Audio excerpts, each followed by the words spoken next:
Well, while we're at it, and it's booting up again, we're reading that. The Devil and All His Works by Dennis Wheatley. At least his name I can pronounce, I think. Based on what I've read so far, I was constituted as a moron. Everything about me, well, can't really argue with that one. Clairvoyance. This is the art of predicting the future in the old days by looking into a magic mirror. In more recent years, usually by gazing into a crystal ball. It is by no means as satisfactory as astrology or palmistry, because by them a person's whole life from cradle to grave can be studied. Whereas the clairvoyant has can describe only a series of isolated episodes bearing on the subject's future, and it has no fixed rules that can be mastered. However, while many clairvoyants have been revealed as frauds, there is ample proof that a very considerable number have made accurate predictions. Among those who have, as the American seer Daniel Logan, whose biography was published in 1968, the title The Reluctant Prophet. This young man's ambition, let's look it up, The Reluctant Prophet.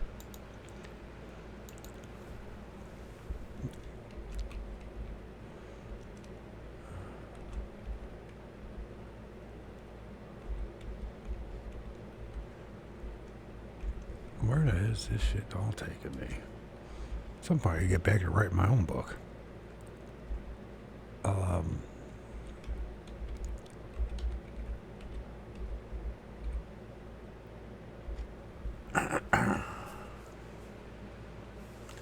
Yeah, seems to have it.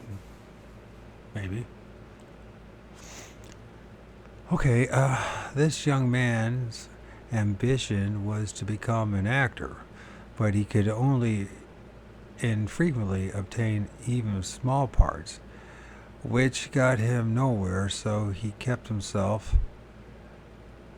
He kept himself. He had at times to take jobs as a dancing instructor or store salesman. During one of these periods in June 1957, he was in Hartford, Connecticut, near penniless and bored, and he let a friend take him to a seance. The medium there singled him out, asserted that he had great psychic gifts, and that he would become known to millions of people through prophecies made by him over television. He did not take the medium seriously, but his belief was confirmed by other mediums.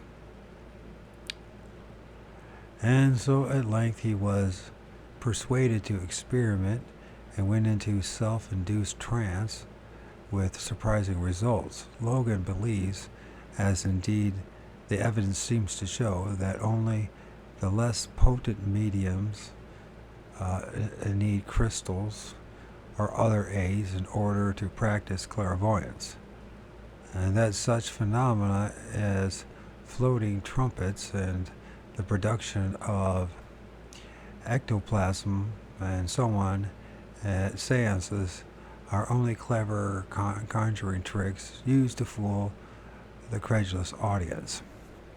Having made a number of correct predictions in private,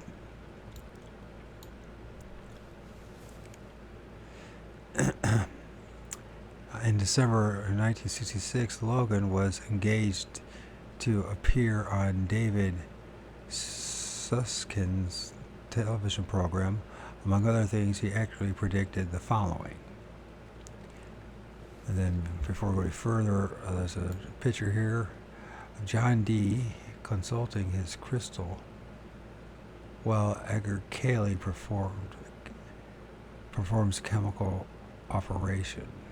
Okay. So, he predicted the following, that the greatest outbreak of racial violence in the history of the United States would take place during the summer of 1967. Well, that's been changed. I think what we saw the past couple of years, that trumped that, maybe. Or don't forget what happened in the 90s. Who knows? That there would, I guess, but then that was pretty bad in 1967, wasn't it?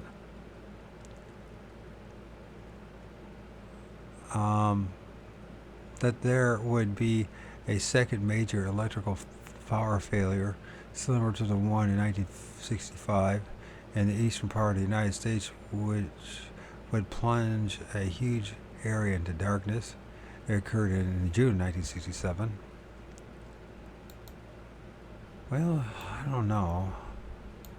That the winner of that year's Academy Award would be Miss Elizabeth Taylor. That although people were predicting an early end of the war in Vietnam, it would increase in intensity and ultimately spread to affect many areas in Southeast Asia. Logan maintains that the public has not been given the truth about the assassination of President Kennedy, that 3 men were involved together with a government official, and that the full truth will eventually be made public. Well, still waiting on that one. In connection with the above, another American psychic, Jane Dixon, predicted Kennedy's assassination and sent a warning to the FBI, but it was ignored. In spite of Shirley Temple Black's immense popularity, Logan predicted that she would fail in her attempt to secure election to Congress. And early in 1968, he correctly named 6 winners of the forthcoming Academy Awards for the year just concluded. None of this means anything, to me at least. Concerning future world events, as far back as 1960, he forecast that by 1970, the United States and the Soviet Union would have entered into a formal alliance, and the major confrontation and possibly a major war between the United States and China would occur in the 1980s. That didn't happen. The accurate prediction of events by innumerable other mediums could be cited, but I feel that these Daniel Logan are enough to prove the validity of clairvoyance. Don't agree with this one. I don't agree with this one at all. Well, first of all, we know that we didn't have a major war with China in the 1980s. So, and as far as in 1975, the United States and Soviet Union would have entered a formal alliance. That didn't happen. Okay. However, clairvoyance having such powers as to be nearly 100% reliable are, I believe, very rare. But I had the good fortune to consult one of extremely high reputation named Henry DeWurst in the late 20s and early 30s. DeWurst was a small, frail-looking Swede with a big head and a fine, calm face that radiated gentleness and intelligence. He lived very modestly in a small flat high up in a block in Bayswater and conserved his powers by seeing only a few people every day. It was his custom to tell clients that if their friends wished to consult him, they should ring up and make an appointment, but not to give their names or say by whom they had been recommended. Then he would fit them in if possible.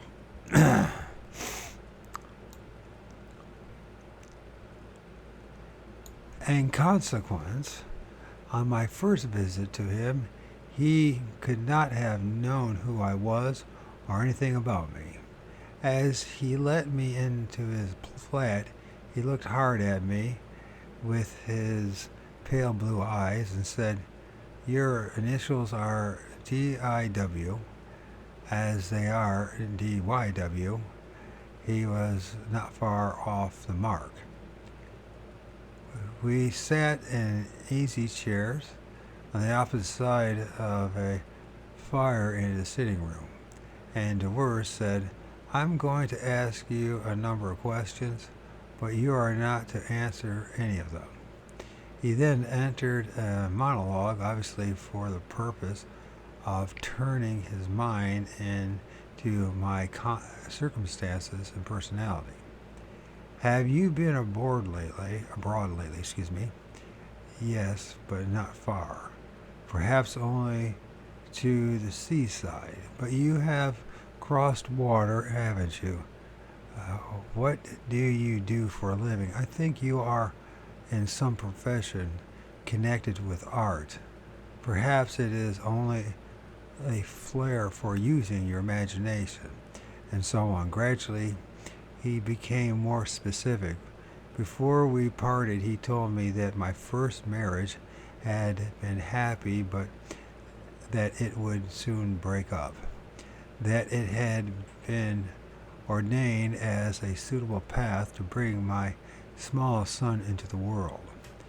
That I should marry again. That my second wife would be the sister of a close friend, but he would not introduce her to me. We would meet in a mahogany paneled room, and she would come to see me on a matter of business. All this came true. The mahogany paneled room was my office in South Audley Street. My wife-to-be had been sent to me by my friend to place an order for champagne for a ball that she was arranging.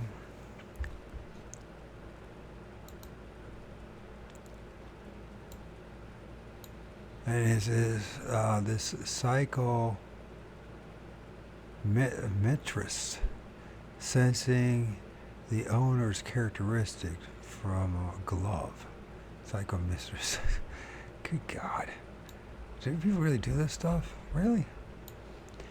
3 years later, towards the end of trying time I had gone through in my business, I visited Devers again. Immediately I entered his room, he extended both his hands to me and cried, "You've written a book. Now you are in the right path. You were never meant to be a businessman. As an author, you cannot fail. Never write under any name but your own, and you'll have a tremendous success." I then admitted that I had written a book, but it still was in a manuscript and had only recently been offered to a publisher, so it might not be taken. "Don't worry," he replied, "it will be, and you'll hear that it has on the 2nd of this month."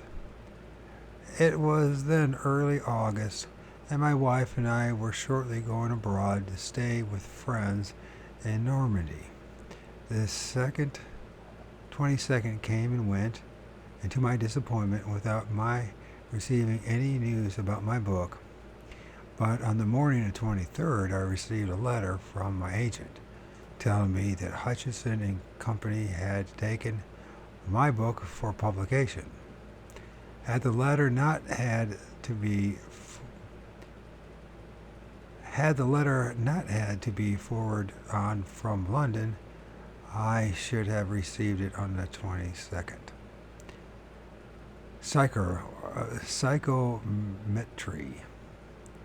Psychometry. In this form of clairvoyance, the medium holds a piece of clothing or other possession and the person about whom information is required. There have been many occasions when it has been used successfully to trace suspected criminals, so that delightful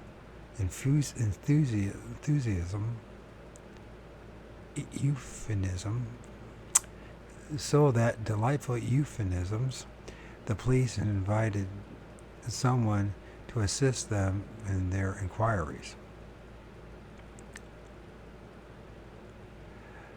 The Dutch clairvoyant Gerard Croiset is said to have aided the police in their search in various parts of the world for many missing persons. Of this occult faculty, I happen to have contestable proof. Not long ago, Mr. John Irwin decided to test the powers of certain occultists on television. I agreed to be the subject and was smuggled into the studio and wore a mask with a fringe that came down over my chin. And an astrologer, Mr. John Naylor, and a palmist, Miss Jo Sheridan, and a clairvoyant, Mr. Tom Corbett, that's just what it is, and a psychometrist, Mr. Douglas Johnson, were in turn asked to tell audience all they could about me. The only aids they received were the date, hour, and place of my birth. Mr. Naylor and an ink print of my name for Mrs. Sheridan. All of them got the fact that I was a well-known author and numerous particulars about my circumstances correctly. At one point, Miss Sheridan even declared in his early life he had some connections with a liquid. Yes, it must have been wine. I was in excellent health, but for about 2 months previously, I had noticed a momentary giving in my left knee when I crossed the room. This had occurred so infrequently, not more than once a week at the most, and been so barely perceivable that I had not even told my wife about it. Mr. Johnson was the last of the 4 seers to exercise his gift on me. I handed him a pair of my braces. He stroked them for a minute or so and then said, "There is something wrong with your left knee. You ought to consult your doctor." Clairaudience. This is frequently associated with clairvoyance.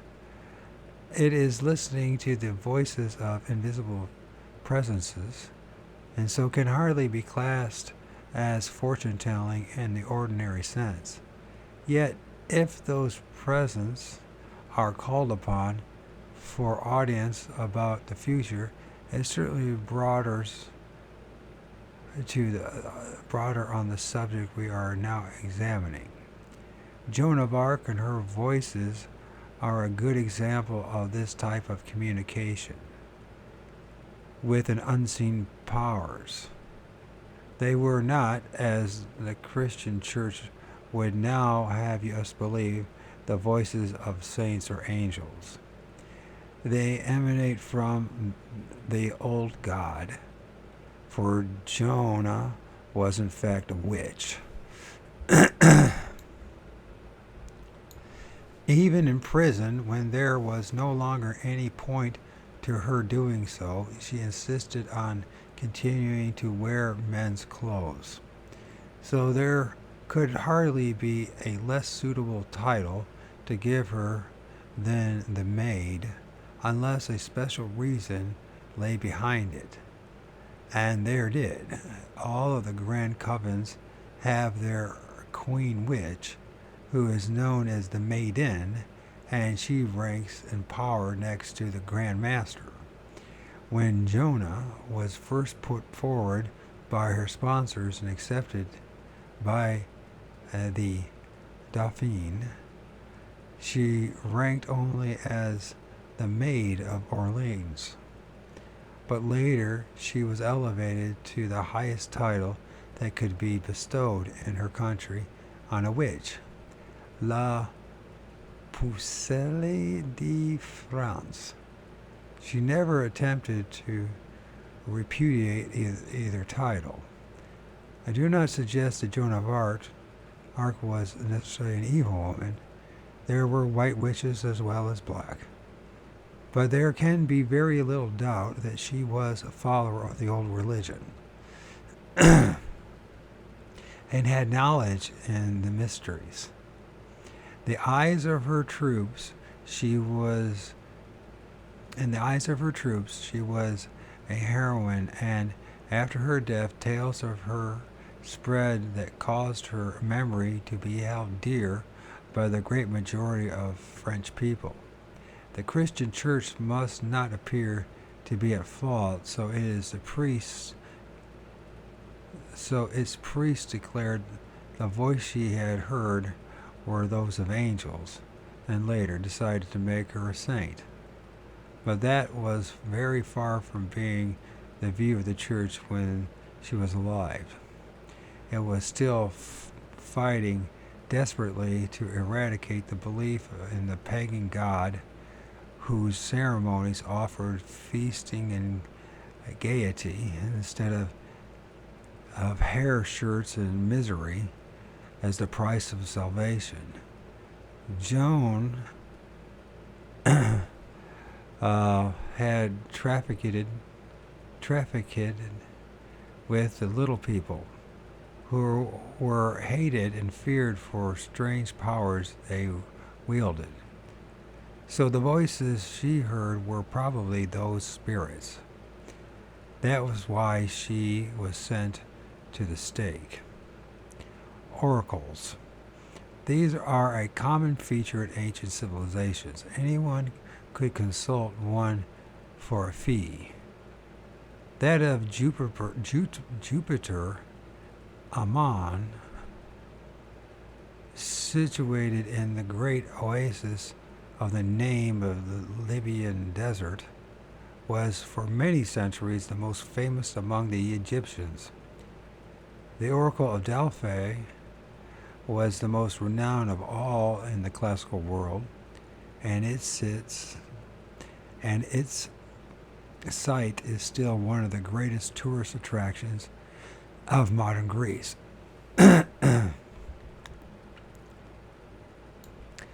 According to the Greek mythology,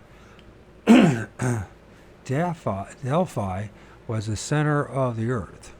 The foundations of the temple there date back to the 14th century BC, and the shrine, said originally to have been guarded by a huge python, was dedicated to the earth goddess. Later, Apollo slew the python and became the reigning deity. Nevertheless, the priestess medium continued to be known as the Pythoness and sat on a tripod formed by 3 carved snakes. The temple was built over a volcanic chasm, and from a crack in the floor under the tripod, vapors arose that were inhaled by the priestess, causing her to fall into a trance agitated by fits of frenzy.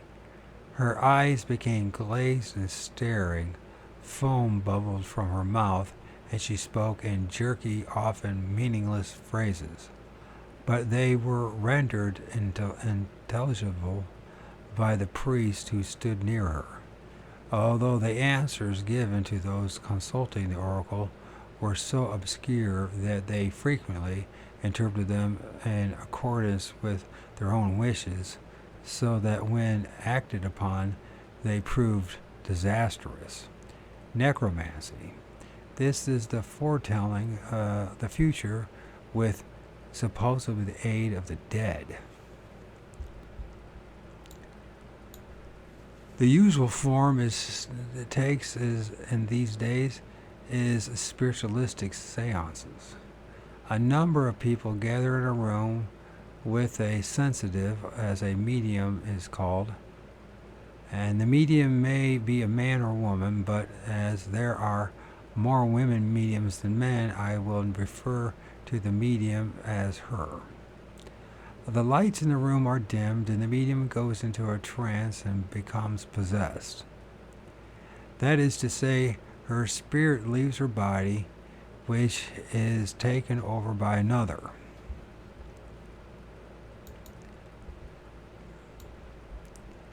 Usually, the possessing spirit is a regular visitor, known as the medium's guide, but it may be some other who, at the request of a member of the audience, has been called up, or, for all we know, some entity that possesses as a personality set forth.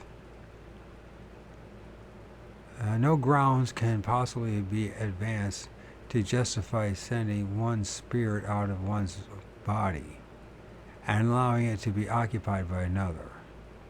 The practice is condemned by the argument that by so doing, the medium brings comfort to many bereaved people who are anxious to renew contact with loved ones who have died.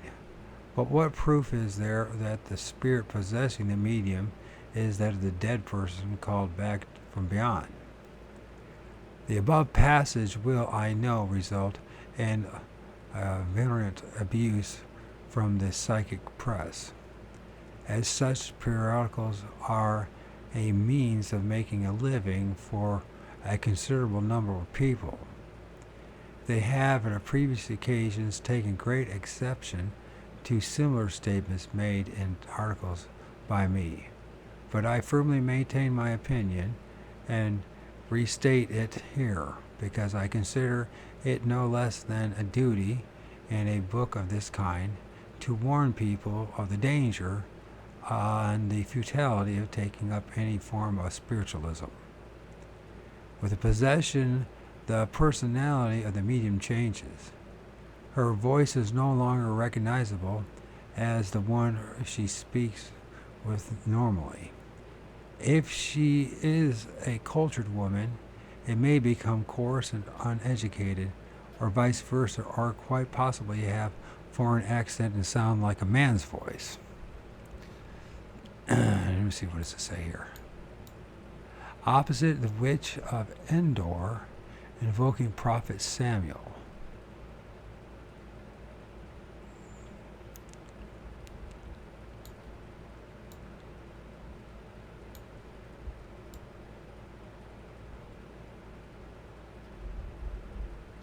Nice.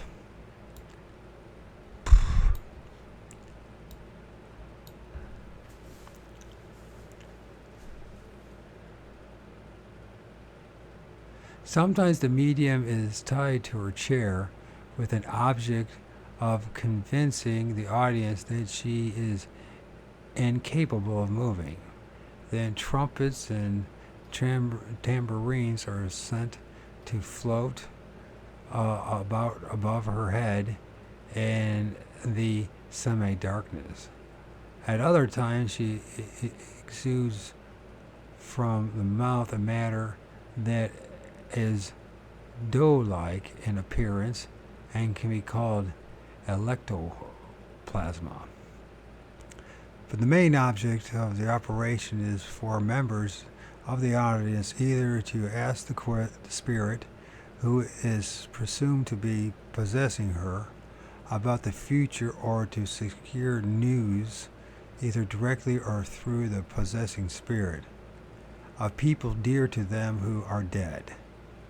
The response to the latter type of question usually leaves much to be desired and is limited to such statements as, "It is very nice up here," but occasionally something does come through that really rings a bell, such as, "George is glad that you found the money that he had hid under the floor in the bedroom." The recipient of such a message is generally fully convinced that he or she has been in communication with the father, mother, or husband, wife, or other relative. At times, a communication may be even more impressive. For example, look under the floorboard by the window in my bedroom and you will find some money that I hide there. Later, the message proves to be correct, but in neither case is there any proof whatever that it came from a departed relative or friend.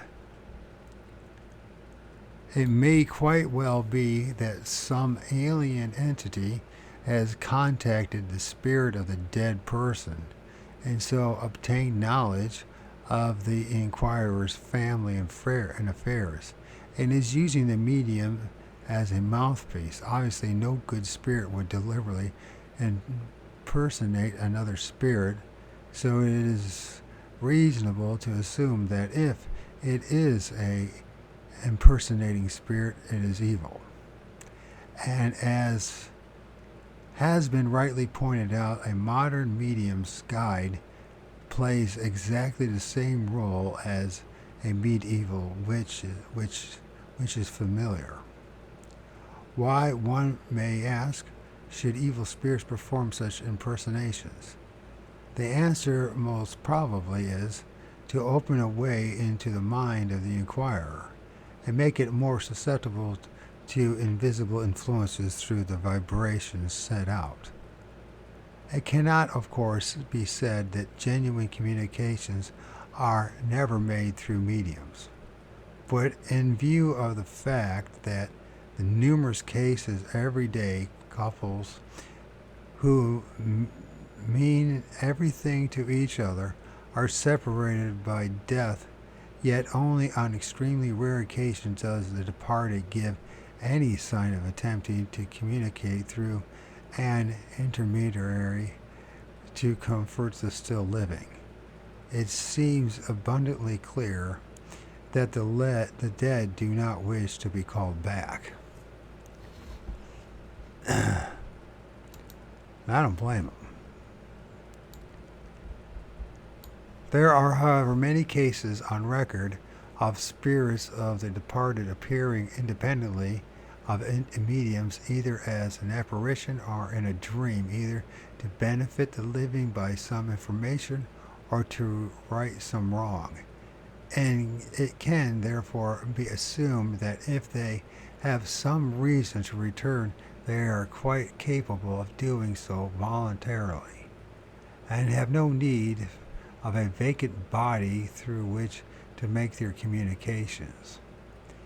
It must not be thought that I am accusing mediums generally of being wicked people who deliberately offer themselves as channels through which evil entities can make contact with members in seance audiences. I have no doubt that the great majority of honestly believe that their guides are good spirits and that through them they bring comfort to many bereaved people. But the fact remains that there is no proof of this, and that they are placing their own spirits in grave jeopardy by allowing themselves to be possessed. The type of medium referred to above must be confused with the seer. The first, if not a fraud, and innumerable cases of this type of fraud have been exposed by the Society of Psychical Research and similar associations, makes herself a vacant vessel, or vehicle, and invites another spirit to take possession of her. The spirit of the second does not leave the body, and by means of her own psychic gift, she predicts the future. The latter has no connection with necromancy. We come now to a more advanced form of necromancy. That is the actual calling up the dead as an apparition. This can be achieved only by black magic. A classic case is that of the Witch of Endor calling up the ghost of Solomon in behest of Saul. Another well-known owing to an engraving that has been reproduced many times, it depicts Queen Elizabeth I, an astrologer Dr. John Dee, and his assistant Edward Kelly, calling up a spirit of a woman in a churchyard when on a night of full moon. Much more recent examples of this odious practice concerns the notorious magician Eliphas Levi. So, am I saying that right? Eliphas. I guess that's how you pronounce it. Eliphas Levi. And I know the name. I never had to read it out loud, though. Eliphas Levi, who lived in the last century. On July 24th, 1854, he claimed, after 21 days of scrupulous preparation, in accordance with the rules for such operations, he called up a spirit of Apollonius of Tyana. Here is the account of it as given in his book, Transcendental Magic, Its Doctrine and Ritual.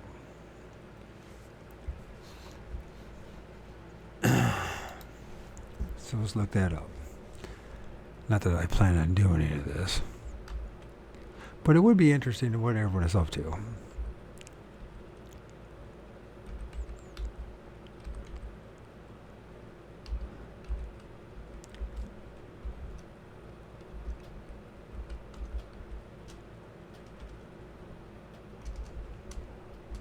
It's doctrine. Did I spell that right? And ritual.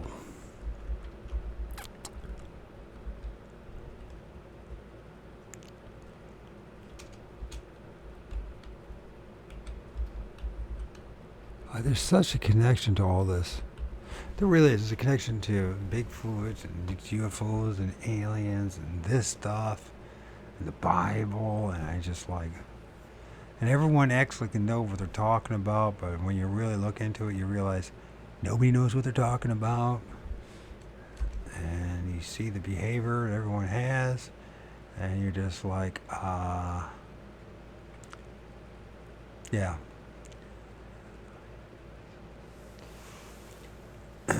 The cabinet prepared for the evocation was situated in a turret.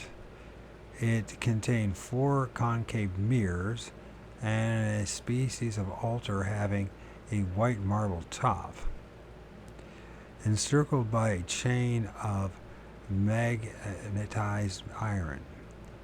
The sign of the pentagram was carved and gilded on the white marble surface. It was drawn also in various colors upon a new white lamb's skin sketched beneath the altar. In the middle of the marble table there was a small copper cafing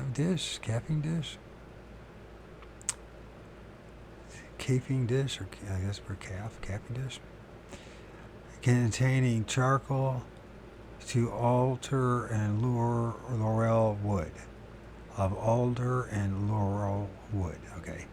Another camping dish was set before me on a tripod.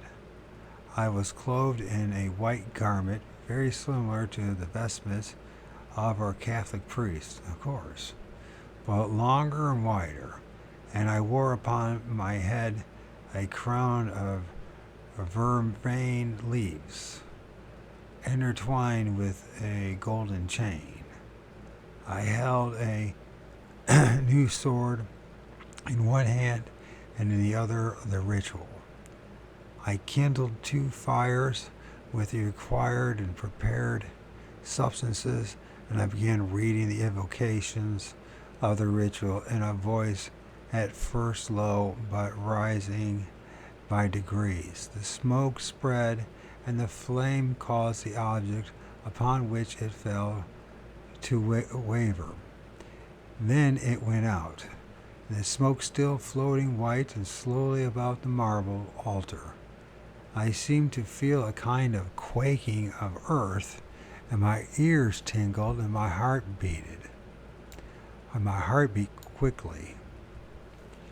I heaped more twigs and perfumes on the chafing dish, and as the flames again burst up, I beheld distinctly before the altar the figure of a man of more than normal size, of course.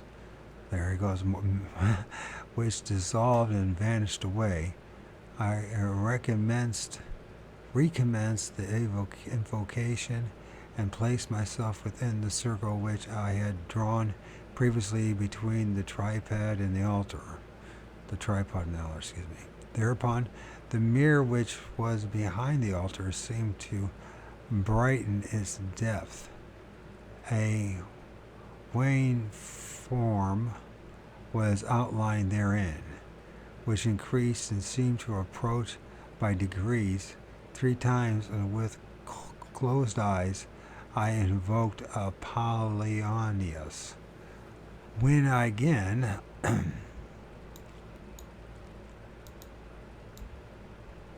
looked forth, there was a man in front of me, wrapped from head to foot in a species of shroud, which seemed more gray than white. He was lean, melancholy, and beardless. It did not altogether correspond to my preconceived notion of Apollonius. I experienced an abnormally cold sensation, and when I endeavored to question the phantom, I could not articulate a syllable. I therefore placed my hand on the sign of the pentagram and pointed the sword at the figure and commanded it mentally to obey and not alarm me. In virtue of that said sign, the form thereupon became vague and suddenly disappeared. I directed it to return and presently felt as it were a breath close by me. Something touched my hand, which was holding the sword, and the arm became immediately benumbed as far as the elbow. I divined that the sword displeased the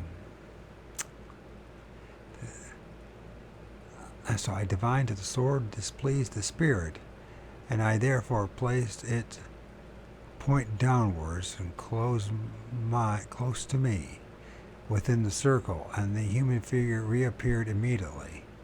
But I experienced such an intense weakness in all my limbs, and a swooning sensation came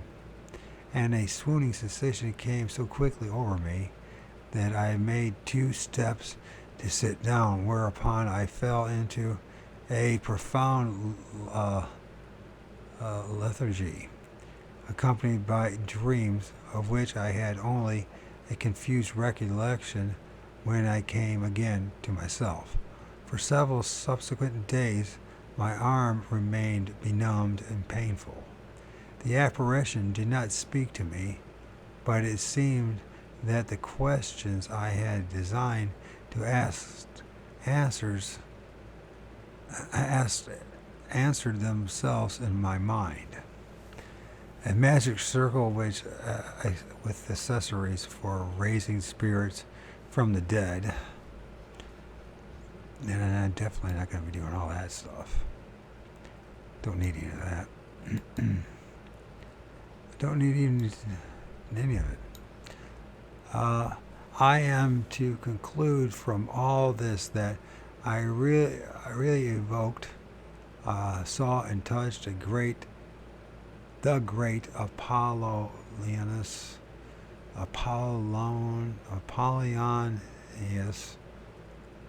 of Thyana. I am not so hallucinated as to affirm, or so unserious as to believe it.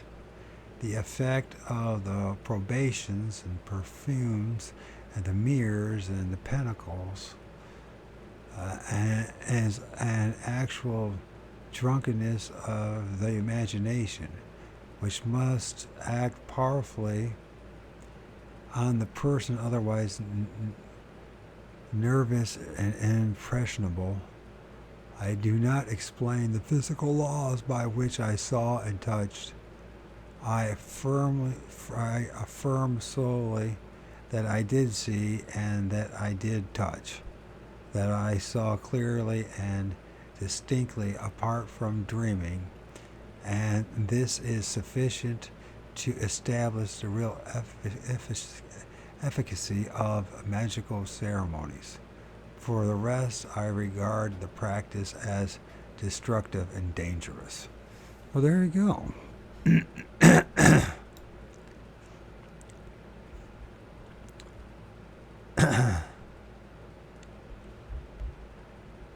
I guess that must be him. Few, I feel, would question the honesty of this account. The abnormal cold that Levy mentions is an indication that he had called up something pretty nasty, or satanic manifestations are often said to be accompanied by icy chill. One recalls that the seventh and lowest hell of Dante's Inferno was no roaring furnace being stoked by demons, but a place of deadly cold. And Levy's warning is certainly not one to be ignored.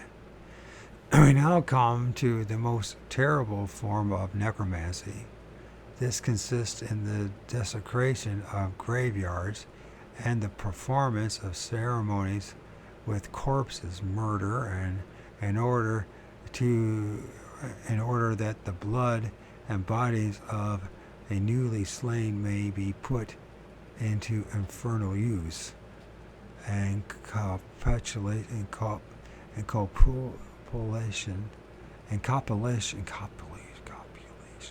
copulation with the bodies of women who have recently died.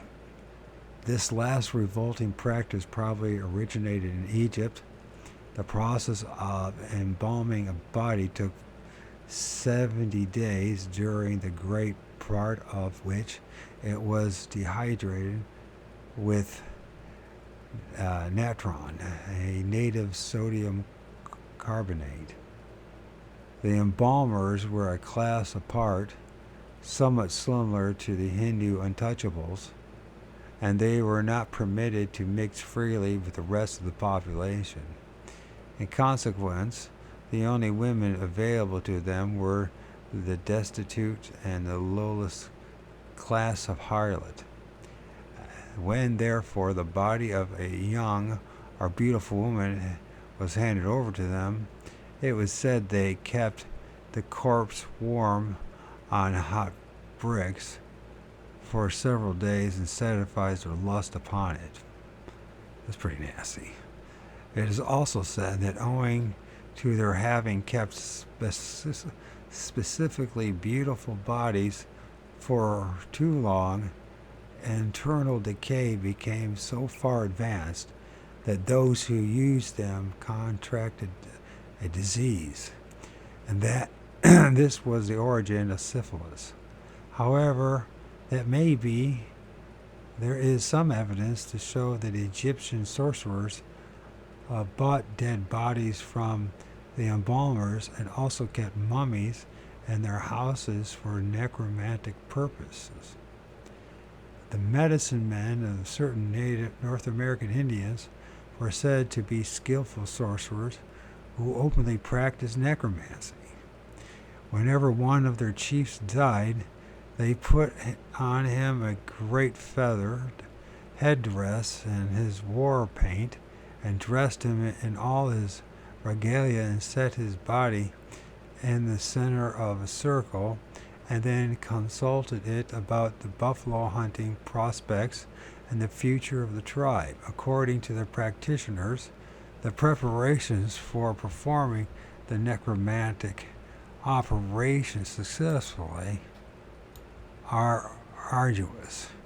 Sorcerers and their assistants must procure shrouds stolen from corpses. As they put them on, they recite the funeral service. They wear them for many days until their operation is completed. During that time, they live on dog's flesh, black unleavened bread, and unfermented grape juice. They must abstain from salt and women. Dog meat puts them in a rapture with Hecate. I don't know what that is. Because the dog is her creature, and she is the goddess of death. Unleavened bread and unfermented wine represents the reverse of the sacrament, and salt is taboo because it is associated with preservation. The desecration of the grave should take place perfectly on the night of full moon and on the 13th of the month. Well, that was their 13th, like last Friday? I imagine somebody did something like that then. Was it not Friday the 13th? No, it was Monday the 13th. Where did I get that idea from? Oh, it was last month. It was the 13th of October. I'm sure some hard strangeness happened that night. Yep. What do you think? Somebody did something weird. That's what everybody's looking for, some kind of sensational, some meaning in their mundane lives, and people go all extremes to find it, don't they?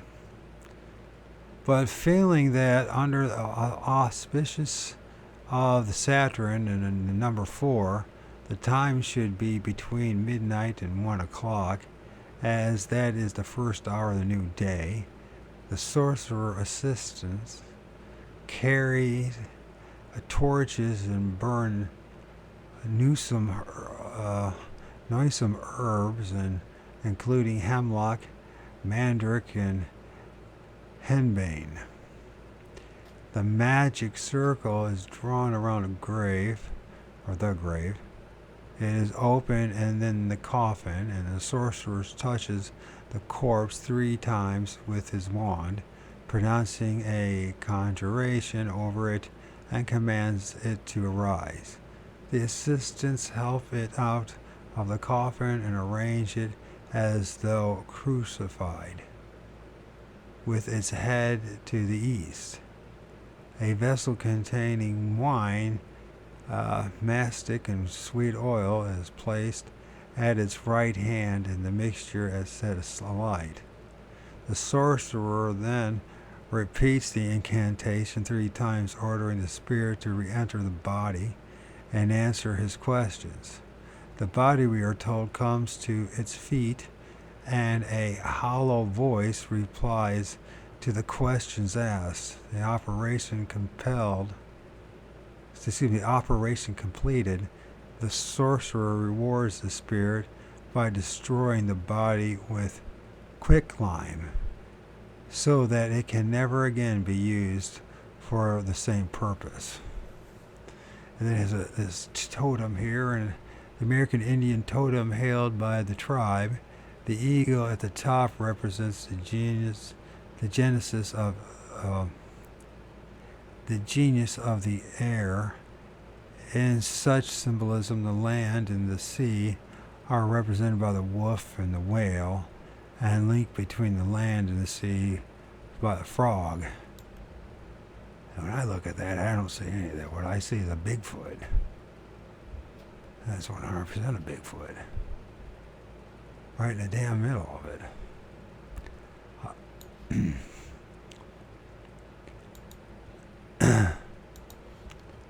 Sure looks like one to me.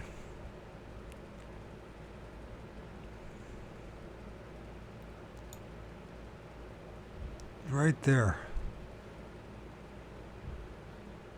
Right in the middle of it. You can't see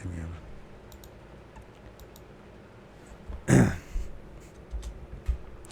I imagine they weren't allowed to tell the truth about what they were up to anyways.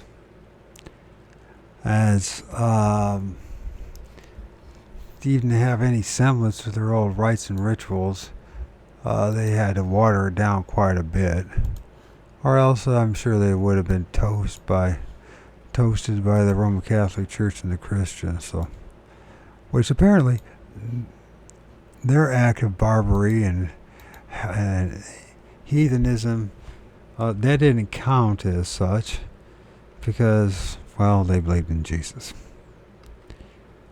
But that turns out to be a giant contradiction, don't you think? But then again, who am I? I am nobody. I'm just a guy that can barely read, reading a book that he can barely read, who has barely anything worthwhile to say. And so be it. Until comparatively recent times, it was easy to obtain young children, as many poor families who already had several to support were quite willing to sell another unwelcome infant. Sorcerers were eager buyers, and as these babies were valuable adjuncts to black magic ceremonies, their sacrifice was a tribute to the power of darkness, brought welcome rewards, and their warm blood was very potent for casting spells. Crazy. Finally, their heads were cut off and mounted on the brass plate, engraven with magical symbols, and permanently retained by the necromancers, who from time to time would pronounce a conjuration and compel it to answer his questions. In black magic ceremonies, only one thing is more potent than blood, namely human semen. Hence the practice of a necromancer's copulating with the body of a dead woman. His semen revitalized her and strengthened his incantations in restoring life to the corpse.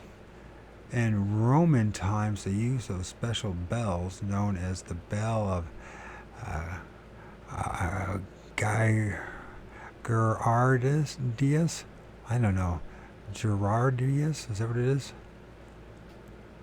Gerardius. I'm just going to go with that. Gerardius was regarded as a powerful aid to the necromancer's operations. The bell had to be cast from a mixture of lead, tin, iron, gold, copper, fixed mercury, and silver. The necromancer wrapped it in a piece of green taffeta, and buried it for 7 days in the grave with a corpse that he desired to raise. He then went to the grave and dug up the bell and recited his conjuration and rang the bell, and upon which the corpse was compelled to answer the summons. Why? In the 15th century Spain, necromancy was taught as an art in Toledo, Sevilla, and course, the Salem Mansa, or Salem Ansa, which is in Toledo, and I live outside of Toledo, Ohio. And most people don't realize that the very first established or recognized churches, Satanic Church, was not in California or outside of San Francisco. It was here. There was some crazy dude, and he went from Cleveland, Ohio, all the way to what's the place? You go to the Turnpike. I want to say Reading, but it's like Gary, Indiana. And then eventually we ended up in Toledo, or vice versa. Now he came to Toledo. And obviously it would be Toledo, what the fuck, you know? I mean, nothing else for people to do around here. It's a lot of weirdness. And I imagine a lot of the missing people that truly go missing are because of this kind of stuff right here.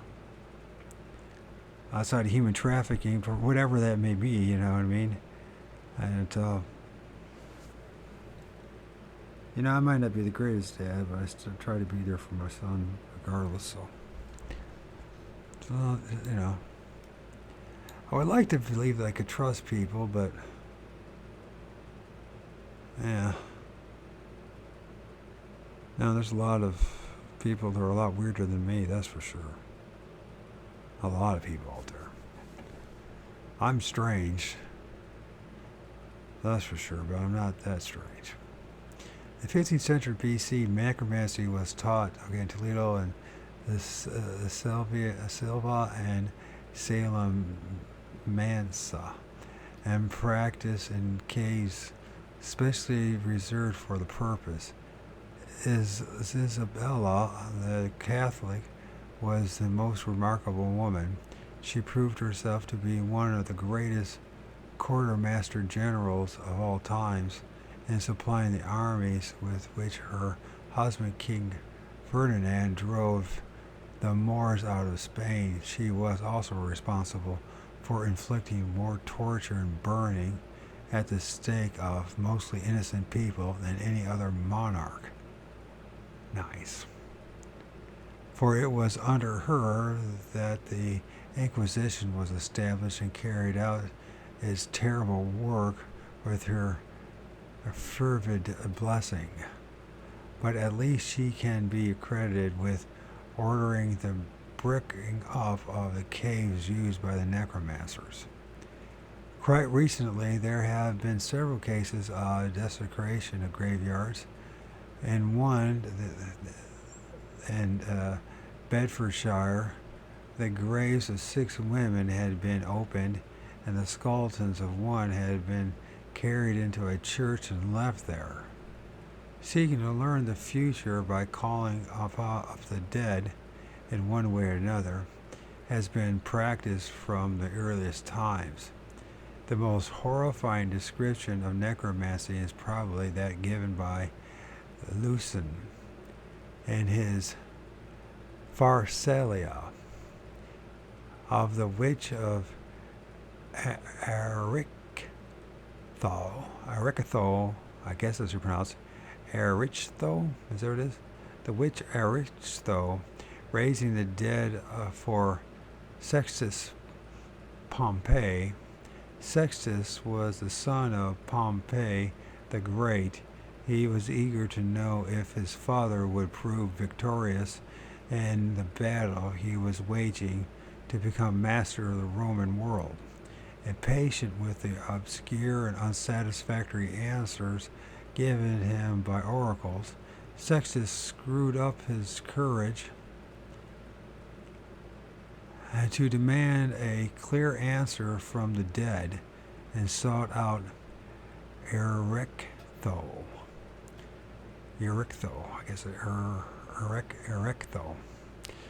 to recommend her terrible profession more easy and successful, that which lived in an aura of death.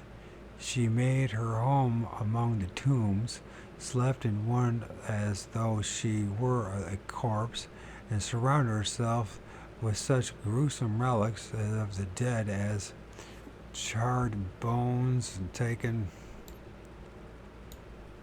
from the funeral pyres, and shrouds and eyeballs and tongues and testicles. These are all things that they take in these cannibal mutilations. This is what there has to be a connection with these things. What's going on with these rituals and human rituals, shrouds, eyeballs, tongues, and testicles that she had cut from corpses in neighboring graves. When Sextus asked her to read the future for him, she said that they must go to a nearby battlefield and collect the newly dead body of the soldier who had been killed while fighting, because she affirmed the energy retained in the body after death gradually seeps away, and decayed corpses are not very articulate. It should also be one that had not been wounded in the mouth, throat, lungs, or otherwise. When resurrected, it might not be able to speak at all. So that is the bell of Gerardius, if I'm pronouncing it right, an adjunct in necromancy, and the Goetic or sorcerer's circle used for black evocation and pacts. So you see any of that stuff? There's a lot of that stuff on TikTok. I don't know. I think it's very difficult to find your way in this world, and it's easy to get lost. Yes, the Creator God. Yes. Isn't it easy to get lost?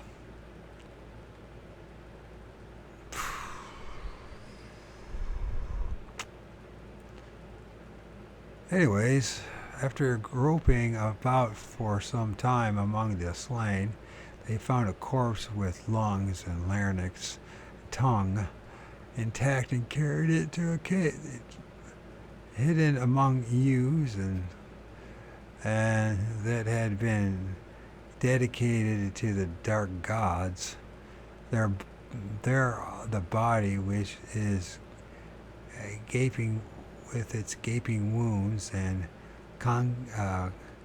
coagulated blood, was laid out while Erictho made a ghastly brew from the spindle of mad dogs, the flesh of a hyena that had fed on corpses, and the skin of a snake, and various newsome herbs and menstrual blood.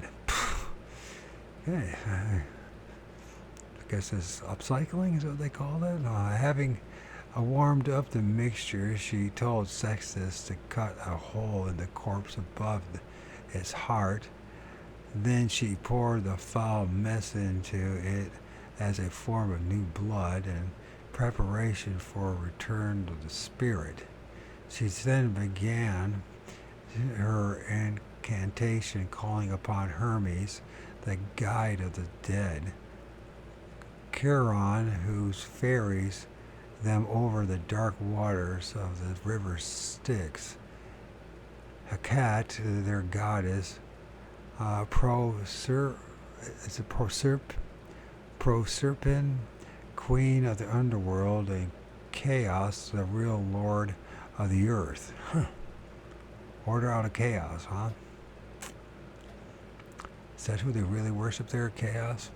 Who waits impatiently to sow dissension and death among mankind, while she was reminding these dark powers that she frequently poured to them libations of human blood, and had sacrificed to them many unborn infants snatched from their mothers' wombs. There came peals of thunder and roar of wild beasts, and the hooting of owls, and the howls of wolves, and the hiss of snakes. Suddenly the spirit of the soldier, which was still close to the earth, appeared above its corpse. Euryctho commanded it to enter its body, but the spirit shrank from entering the bloody, mangled flesh. The witch threatened to send it down to hell. Still it refused. Then she persuaded it to obey by promising that she would afterwards destroy the corpse, so that it would never again be recalled to earth by a magician. Reluctantly, the spirit entered the body, causing the blood to become warm and flow through its veins, and then the muscles moved, and the dead man stood up and through cracks and purple lips. The resurrected soldier foretold the fate of Pompey's armies. When he had done, fallen branches were collected for a funeral pyre. The soldier lay down upon it, and Euryctho recited a spell that released the spirit from earth, and the body was consumed in the flames. And people actually do try to mimic this. That's what's really fucked up. But I don't know what to say. This has something to do with Chinese something or another. Chinese inscribed sticks. Fortune telling? Yeah. What can one say? What can one absolutely say?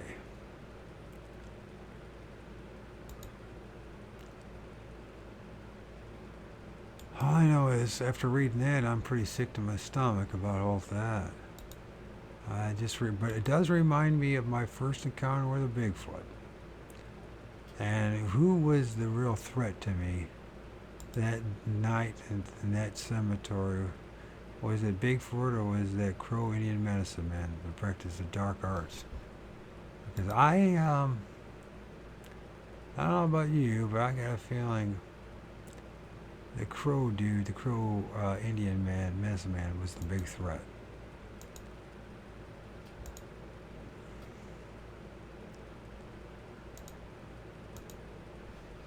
The big threat.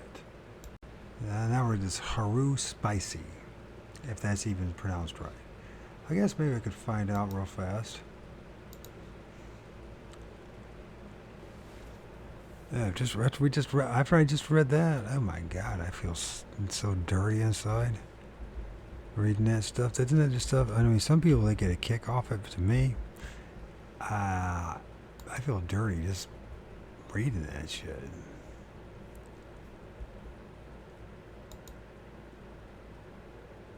Haruspicy. Haruspicy. Haruspicy. Haruspicy. Haruspicy. Haruspicy. Okay, Haruspicy.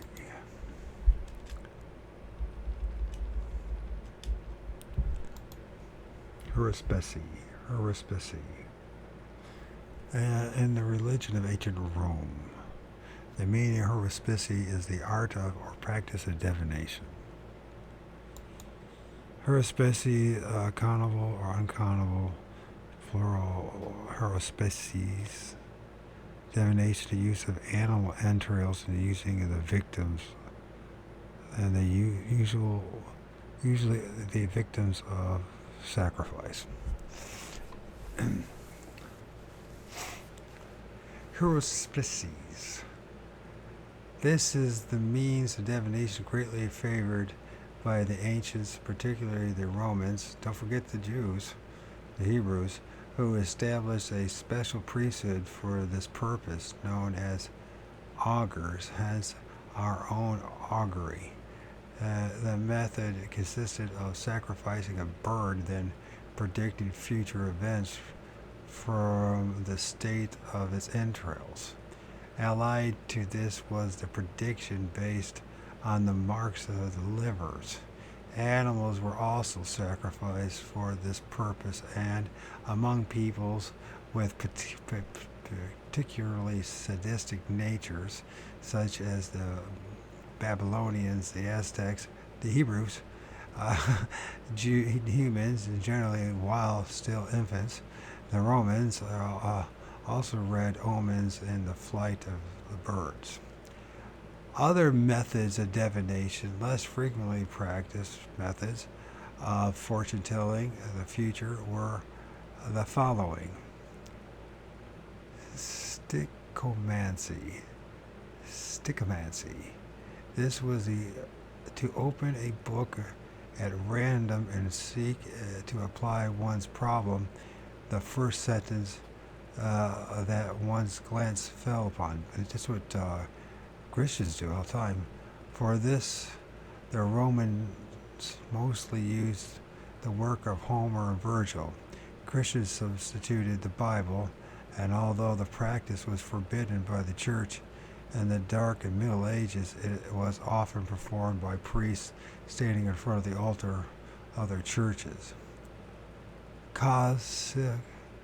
Casinomancy, if I pronounce it right, Casinomancy. This is done with a sieve, by holding it in a pair of pincers supported by the pressure of the index finger of two persons. It was used to indicate a thief. Several names were spoken, and when that of the thief was pronounced, the sieve began to gyrate. The sieve, gyrate. Pyromancy. This is drawing deductions from the way fire burns after certain herbs have been thrown on it, allied to the lampedomancy, which consists of watching the flame of a lamp and predicting from the way that it wavers in a drought. Hydromancy, this is the predicting by moving of water, and several methods can be used. One is to dangle a ring on the end of a string in the water. Another is to let it fall into drops of oil or molten lead and make predictions according to their consequent formations. To this is closely allied the much more widely used method of scattering tea leaves or coffee grounds in a saucer. I don't see much difference between this and Christianity, to be honest with you. The Ouija board, whose letters are intended to spell out messages from the spirits. Ouija boards, there has recently been a craze for this method. The board is a heart-shaped piece of wood with small wheels under the border end and pencil fitted into a point. The hands of the inquirer are placed lightly above the wheels, and he asks a question, and the board answers it in automatic writing. In the same category is setting out the letters of the alphabet in a circle on the table. A glass tumbler is placed upside down in the center, and the inquirers each puts a finger on the blah, blah, blah.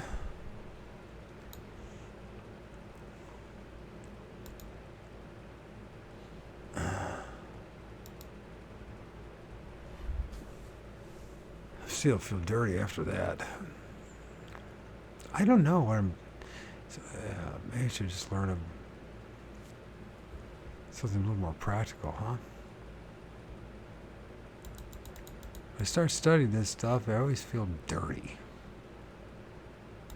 If there's it could be the Bible too. I don't know. It's just feel dirty.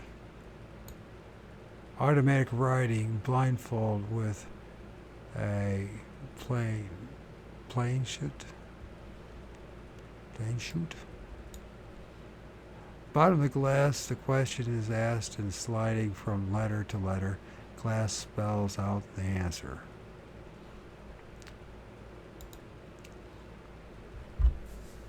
Electromancy. Electromancy. The use by Japanese it is somewhat similar to the above. The characters of the alphabet are set out in a circle on the ground, and rice is scattered in it. A cock is then put in the circle, and the characters nearest to which it picks up the grains are supposed to give the answer to the question. Geomancy. This is simply scattering earth, sand, peas, wheat on the ground and foretelling the future by the patterns formed. Astrogalomancy.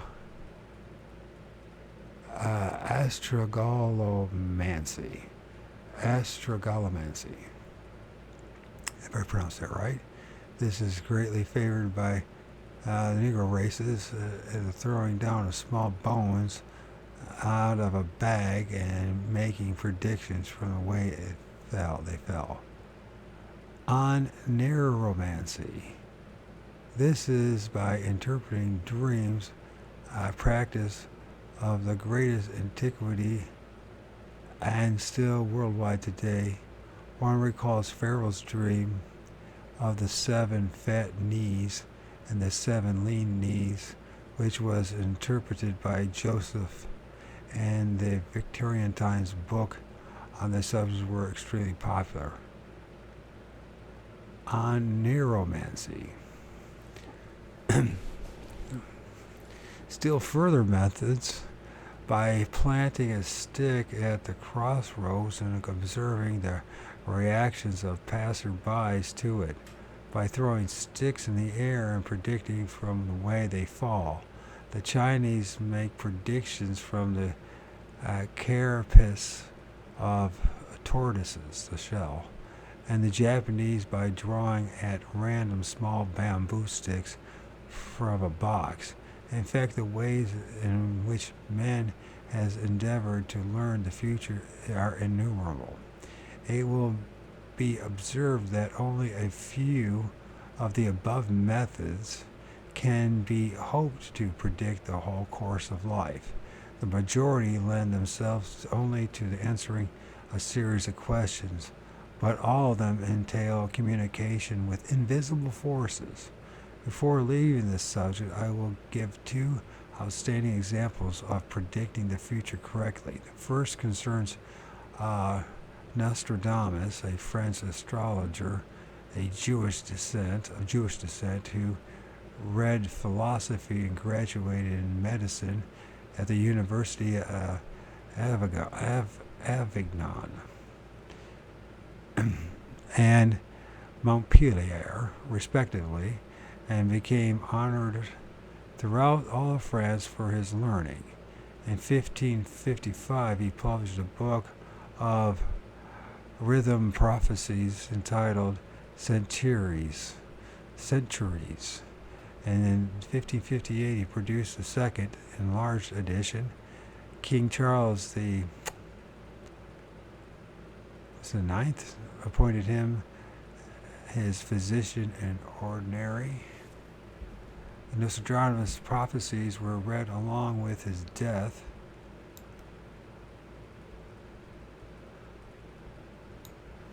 Nostradamus' prophecies were read long after his death, and many of them came true. Among them, he predicted the wholesale drowning of carried out by nearly 250 years later during the French Revolution at Nantes, if I pronounced that right, by the terrorist Jean-Baptiste Carrier, and that the King of the Isles, Britain, would become the most powerful monarch with dominion over great parts of the world. This was in the year that Queen Elizabeth I ascended the throne, and the British Empire was still undreamt of. The most disturbing prophecy made by him was that in the year 2000, Paris would be destroyed by a flight of man-made birds coming from the east. Well, that didn't happen. In view of Chinese progress, the producing of nuclear missiles, perhaps we had better make the best of the 30-odd years we have to go. Well, that didn't work out. This is what I noticed. There's a lot of this doesn't work out. It doesn't work, does it? It just makes us whacked.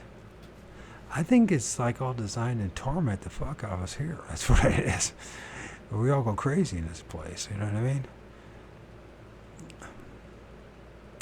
The second concerns a woman whose name we do not know, and the means she used to produce her prophecies have not come down to us. She was an old negress who says to be partly Irish descent, who lived in the island of Martinique.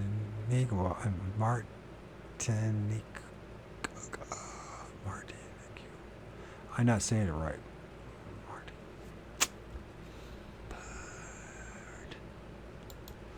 Okay. Sorry. I can say it. I know it's at the tip of my tongue, but I can't say it because my brain is locked up. Martin.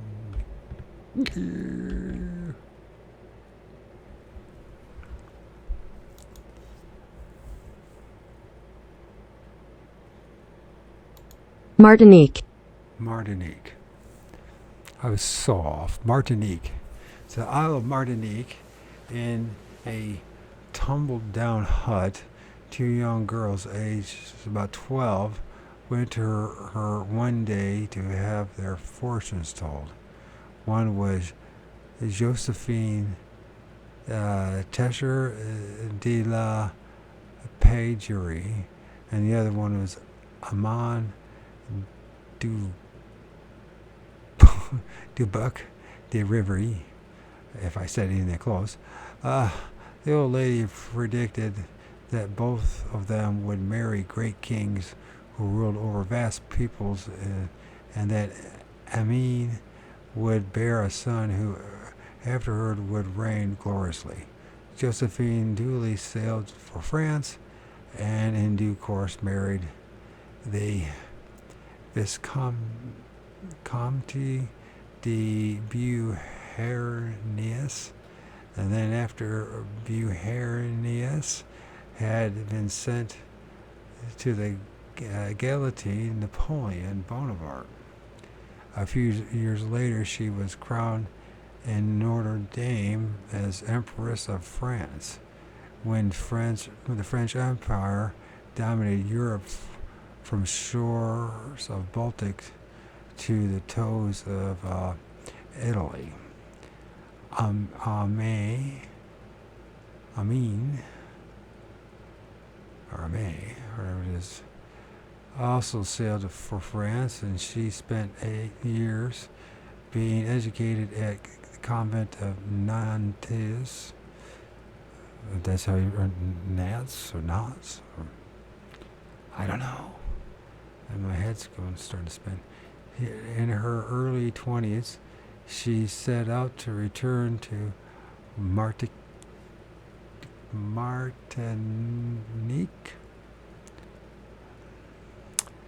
a tempest in the Bay of Biscay severely damaged the ship, and she was transferred to a Spanish vessel that was sailing to Balearic Isles.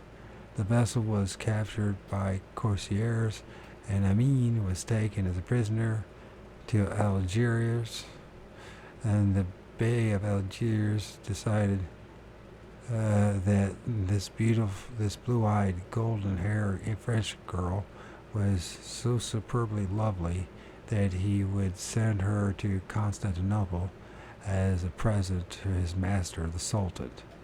There, in due course, Amin became the Sultan's favorite wife and bore him a son. But the Janissaries revolted, placed the Prince Mustafa on the throne, and imprisoned Amin's husband's successor. Salem, as well as her own son and herself. This made it seem extremely unlikely that the whole of the prediction would be fulfilled, but a year later there was a counter-revolution.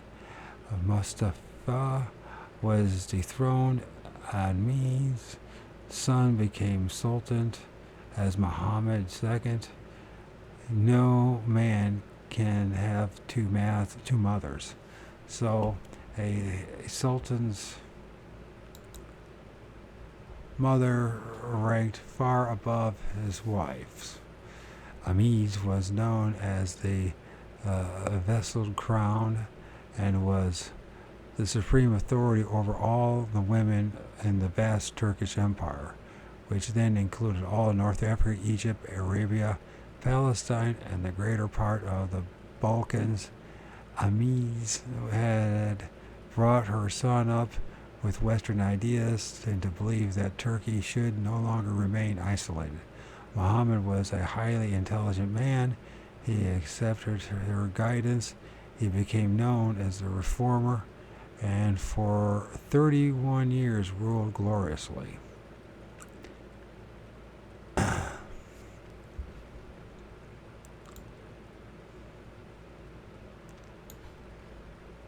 And we got some pictures there.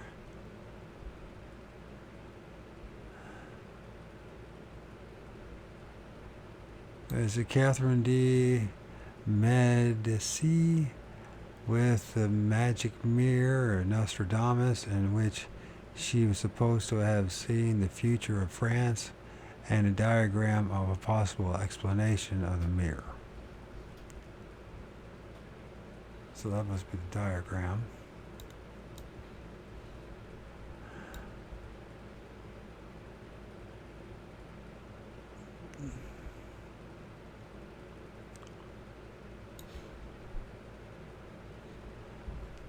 So then, are we to decide about the predictions and the free will from the evidence before us of the success achieved by innumerable predictors of the future? It is difficult not to believe that our every act is preordained. The type of parents to whom we are born, their degree of wealth and poverty, our nurse. If our parents were well enough off to provide one, our brothers and sisters and our childhood companions, the food that formed our stable diet, even the climate in which we lived, all these inescapable circumstances during our formative years have a lasting influence on our mentality. There follow the kind of education we are given, the teachers the teachers who were admired and detested, young friends who introduced us to new interests, and the liking and disliking that we developed. Sports, cooking, music, housework, gardening, animals, publicity, and many other factors. The characters of members of the opposite sex with whom we had our first and subsequent love affairs. The first affair, particularly many, induced either shyness and boldness. Our looks and our personalities also play a part, causing us to become either reticent or awkward, with a dread of having to go to parties, or imbued with a happy confidence that we shall be welcome everywhere in all types of company.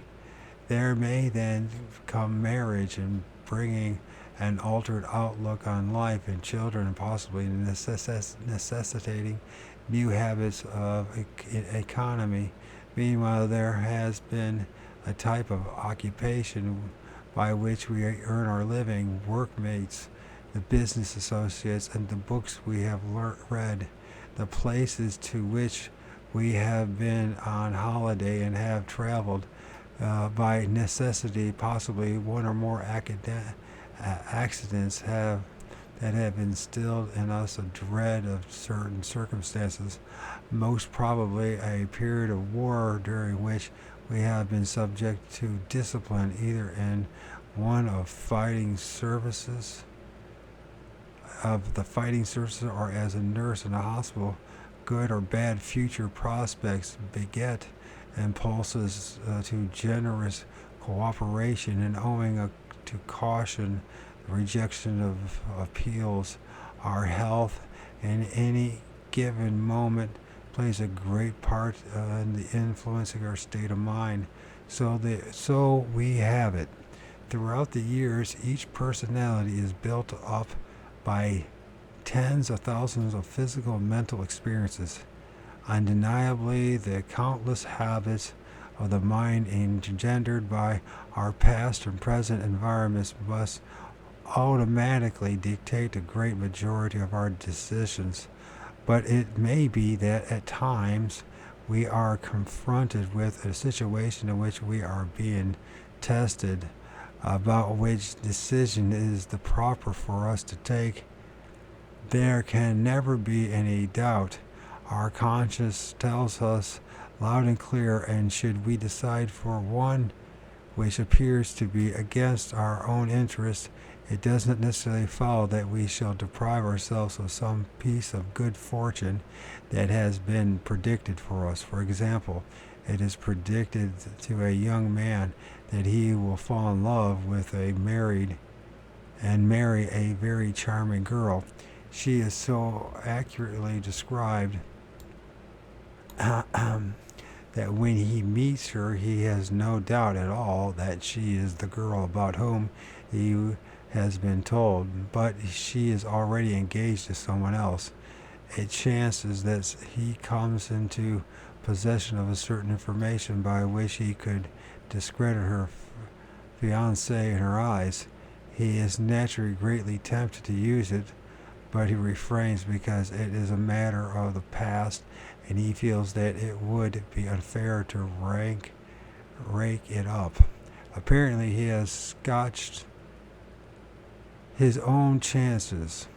But if the seer was gifted with true vision, the girl's fiancé may, for some reason of his own, break off the engagement, or he may meet with a fatal accident, and thus our young man will marry her after all. Here I should issue a warning. People who can earn their living from telling fortunes have, like others, their own off days, also forcing their gifts hour after hour to satisfy the succession of clients. It tends to cause their psychic powers to deteriorate. And in each case, clairvoyants having true vision are few and far between. Moreover, even the fulfillment of a true prediction may not prove the piece of good fortune that one expected it to be. For example, it is predicted that a rich relation will leave you his fortune. He does, but charges you to take care of his wife and for life. She is bedridden and invalid, and apart from the bother entailed after you have paid death duties and on your relatives' estate and taxes on the income of the residue, you find that the widow keeps and nurses to look after her cost you more than you're ever getting from the legacy. Therefore, we should never change the patterns of our lives in hopes of making conditions more favorable for a prediction that promised great happiness comes to come true. Consulting a fortune teller should always be regarded as a form of amusement only.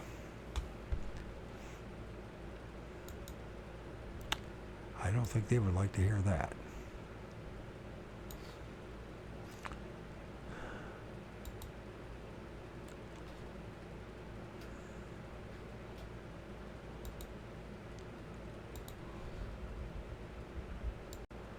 So it says here in this picture that's supposed to be King Solomon, reputedly the greatest magician of all time, and the opposite is the sacred hexagram of Solomon, formed by the white and black ancients of the Kabbalah, and I'm sure a lot of you have already seen this one numerous times.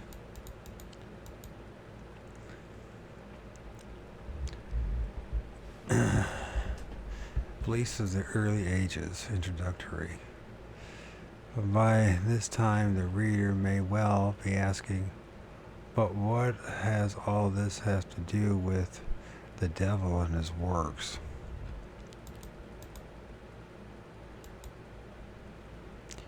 Ostensibly nothing, actually. A very great deal. I have set forth the case for the belief that human beings have a sixth sense, that their minds are capable of both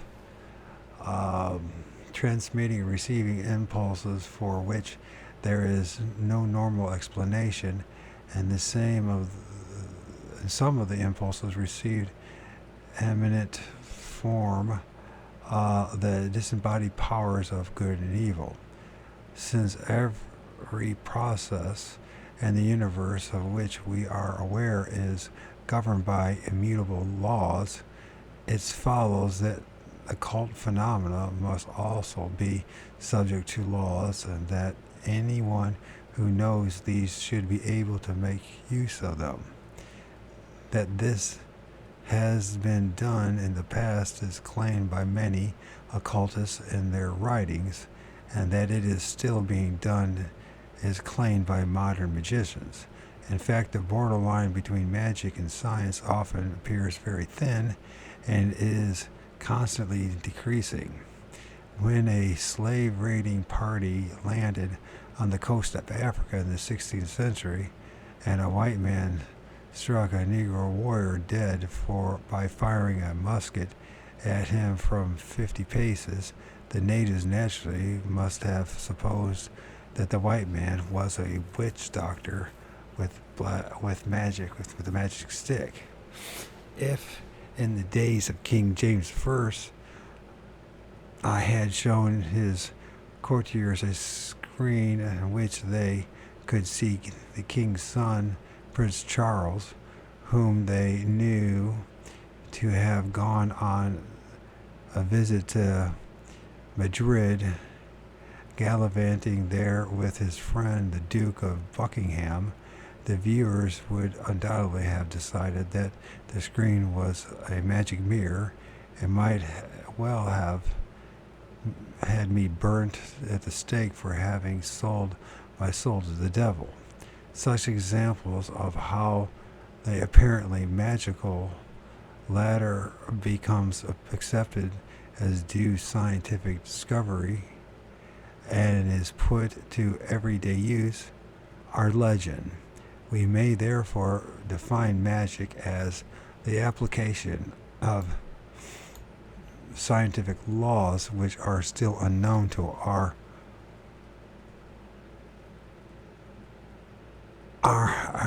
recognized scientists.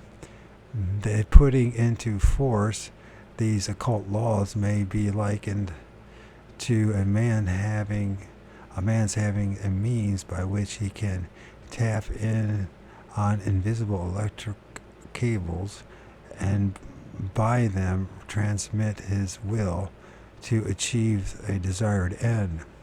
It may be to effect a local change in the weather and bring the benefit of rain or the dangers of the tempest, to cause crops to rot and to thrive and cattle to multiply or die, to cause the other human beings to become subject to stronger impulses, to cure the sick and crippled, or to inflict disease and death.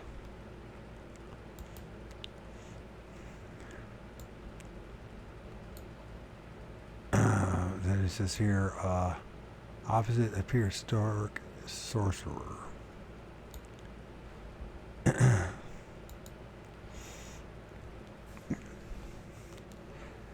These electric cables are, of course, those currents emanating from the power of light and the power of darkness. They are operated by, on the one hand, such means as religious ceremonies held by the pure in heart, prayers for the ability to help those in trouble, and the sacrifice of opportunities and pleasures for the benefit of others, fasts and disciplines carried out to subdue impulses to commit any of the 7 deadly sins, and all the magical operations undertaken with the object of calling down supernatural aid for a good purpose. On the other hand, they are operated by animal and human sacrifices, licentiousness without affection, the unnatural use of semen, blood, and excrement, hair, nails, and other products of the human body, wishing ill to any other person, employing violence to achieve one's ends, leading the youth into sin, working for the overthrow of law and order, inflicting mental and physical cruelty, and all magical operations undertaken with the object of calling down supernatural power for an evil or selfish purpose. Magical operations undertaken for an unselfish purpose belong to white magic, and those who perform them are followers of the right-hand path. Operations undertaken for personal ends belong to black magic, and those who perform them are followers of the left-hand path. A considerable number of people are born with psychic gifts. In most cases, when they become aware of this, they use them in minor ways, generally for good, sometimes for taking pain from others, or more usually for the harmless amusement of fortune telling. As they have not made a deliberate study of magic, their powers are limited, and not having crossed the abyss, they are not fully committed either to the right hand or the left hand path. To achieve real power is quite a different matter, and most arduous undertaking.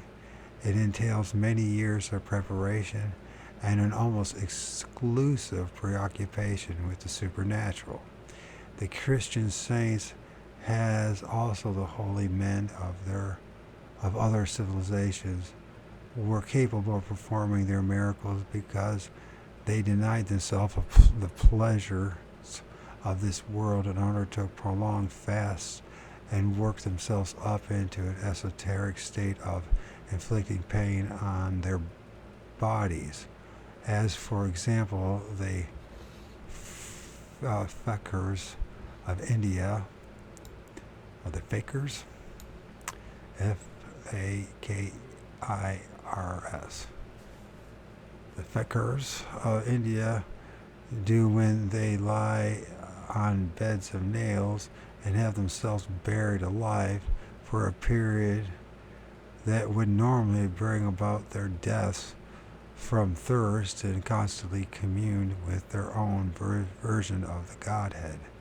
Likewise, the magician must purge himself of all impurities, learn by heart highly complicated rituals, and go to immense labor to gather together the ingredients required to perform his enchantments. If he is a black magician, he must produce with extreme caution, for he knows only too well that in calling on the powers of darkness, he is exposing himself to a terrifying force that, should he fail to control it, he could be utterly destroyed. Any attempt to reach a conclusion about the devil and all his works by basing it on the practices of one people or the tenets of a single religion would be futile, because we are examining the two individual powers that dominate the universe and affect the whole of mankind equally. But some insight may be gained by a survey of the principal forms of belief from the earliest times. Prehistoric man, our knowledge of races who lived in the distant past, is mainly due to the weapons and belongings that have been recovered from their graves by archaeologists, but fortunately some of them were artists and have left paintings of themselves and the animals of the period in caves they inhabited.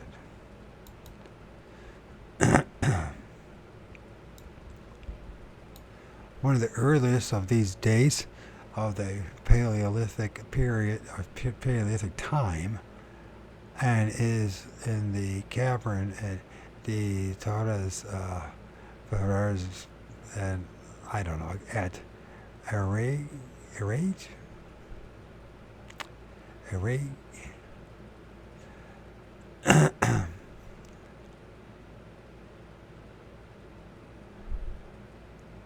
so the Torres Ferrers at Arage. I guess that's how you pronounce it. It is, as can clearly be seen from the feet and hands, a painting of a man, but he is dressed and masked in the skin of an animal, posed in a prancing attitude, and is wearing on his head a pair of antlers.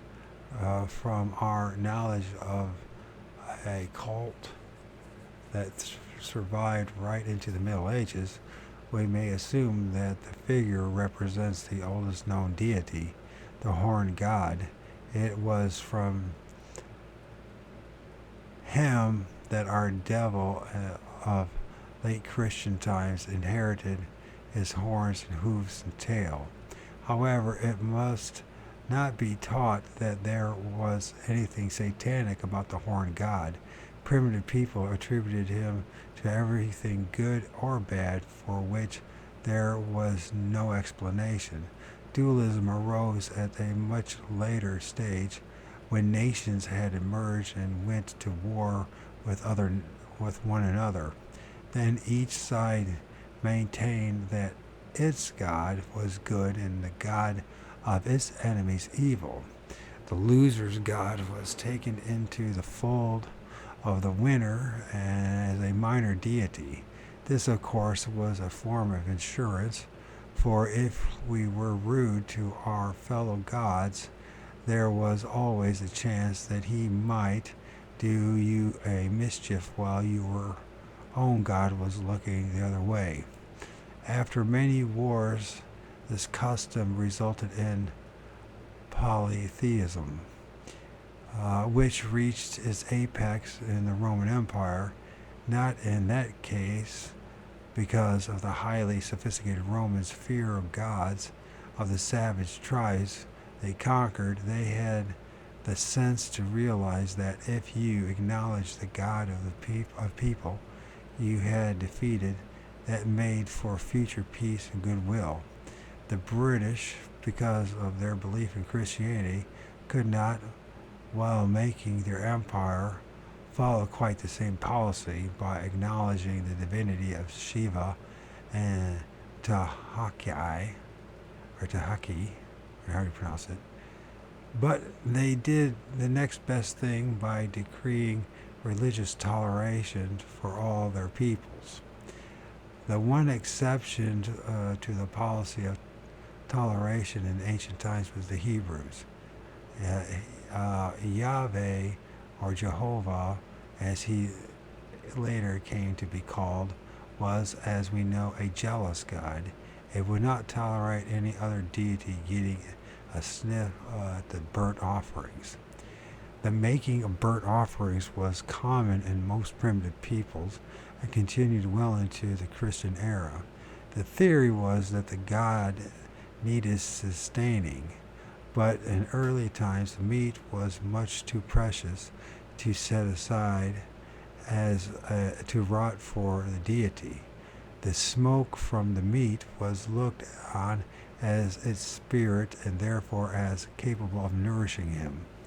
That was the god's share, and the sacrificial animal could be eaten cheerfully afterwards.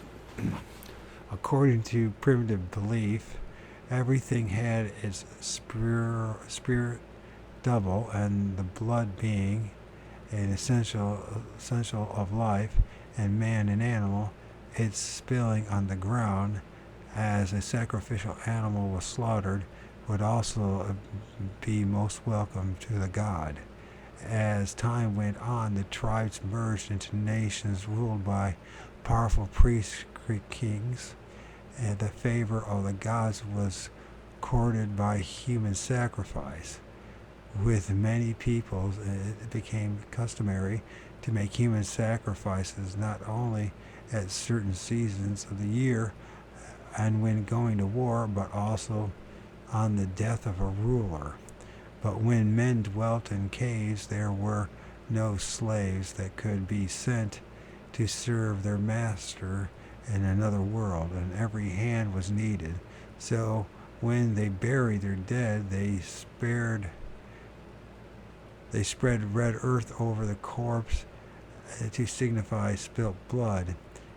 To this day, blood has, with the exception of semen, continued to be the most potent aid to any magical operation.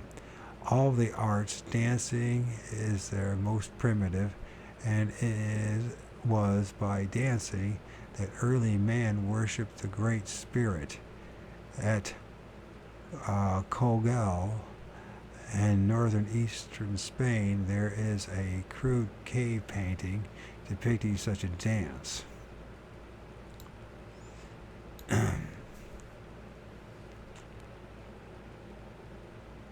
It is very special. It is a very special interest because the naked man around whom the 9 women are dancing wears a garter.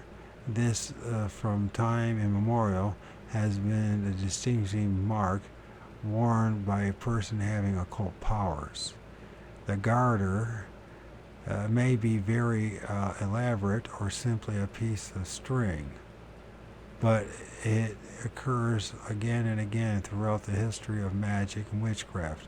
During the great witch hunts of the 17th century, when any witch was under accusation,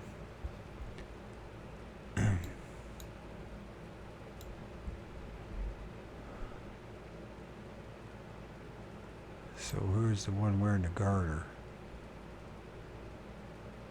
Oh, these are the women, I'm assuming. That must be the garter? Or his penis, one of the two. Cloaked women dancing with a sitar in their midst. That must be the sitar? I don't know. Yeah. Great pressure was brought to bear on him or her to disclose the names of other members of the coven who, realizing their danger, and not infrequently contrived that one or more of them should get into prison and ensure silence by killing the prisoner. The victim might be stabbed to death, strangled, or made to take poison.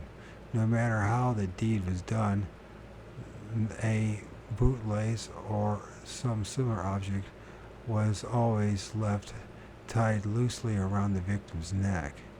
As far as I know, no reason for this has ever been suggested, but in no case were the murderers ever caught, so the inference was that they had made themselves invisible to enter the cell. By leaving there a symbol of magic power, it may be that they sought to imitate their predecessors and judges. Paleolithic man was succeeded by Neolithic man. Cave dwelling became a thing of the past. Hunting began to give place to agriculture. Villages were built. Strong personalities became chiefs who fulfilled the dual role, leader in war and priest in sacrificial ceremonies. But for such headship in early times, it seems there was a price to pay. In this, the antler worn by the primitive magician are not without their significance. There comes a time when every king of a herd is challenged by a younger stag and killed. No doubt that happened on many occasions in man's dim past, but there is much evidence to show that a time came when matters were regularized by an agreement that rather than wait for a chief to become decrepit before he was killed, he should retain power only for 7 years. Well or ill, when his time was up, he had to die and pass on his spiritual as well as his temporal power to a new leader. Extraordinary to relate, this practice still continues in central Nigeria. The chief of the Incas tribe is expected, after ruling for 7 years, to go to a cave known as Kungunai and there surrender his life. It was reported in the London Sunday Express on January 4th, 1970, that the present chief, Malam Abdi Bawe, has already ruled for 10 years and still refuses to die, greatly to the annoyance of his more backward subjects.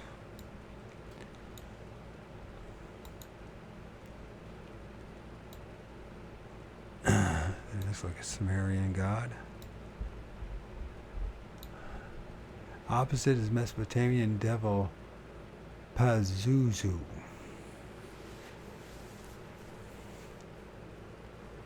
A time then came when strong-willed priest kings like Malam Abdi Bawe, who were only middle-aged and still hale and hardy, refused to submit to the ritual death that was expected of them. This led to the custom of appointing a scapegoat temporarily, sometimes for a year, sometimes for only a few days. The scapegoat was allowed all privileges of the king, led his life in indolence and luxury, and then his life became forfeit. Sir J.G. Fraser, in his monumental work on folklore, The Golden Bough, devotes a whole volume on this subject.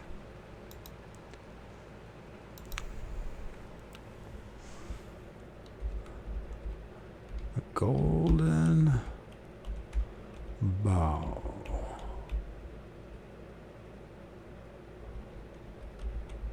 That's what I'm saying there, right?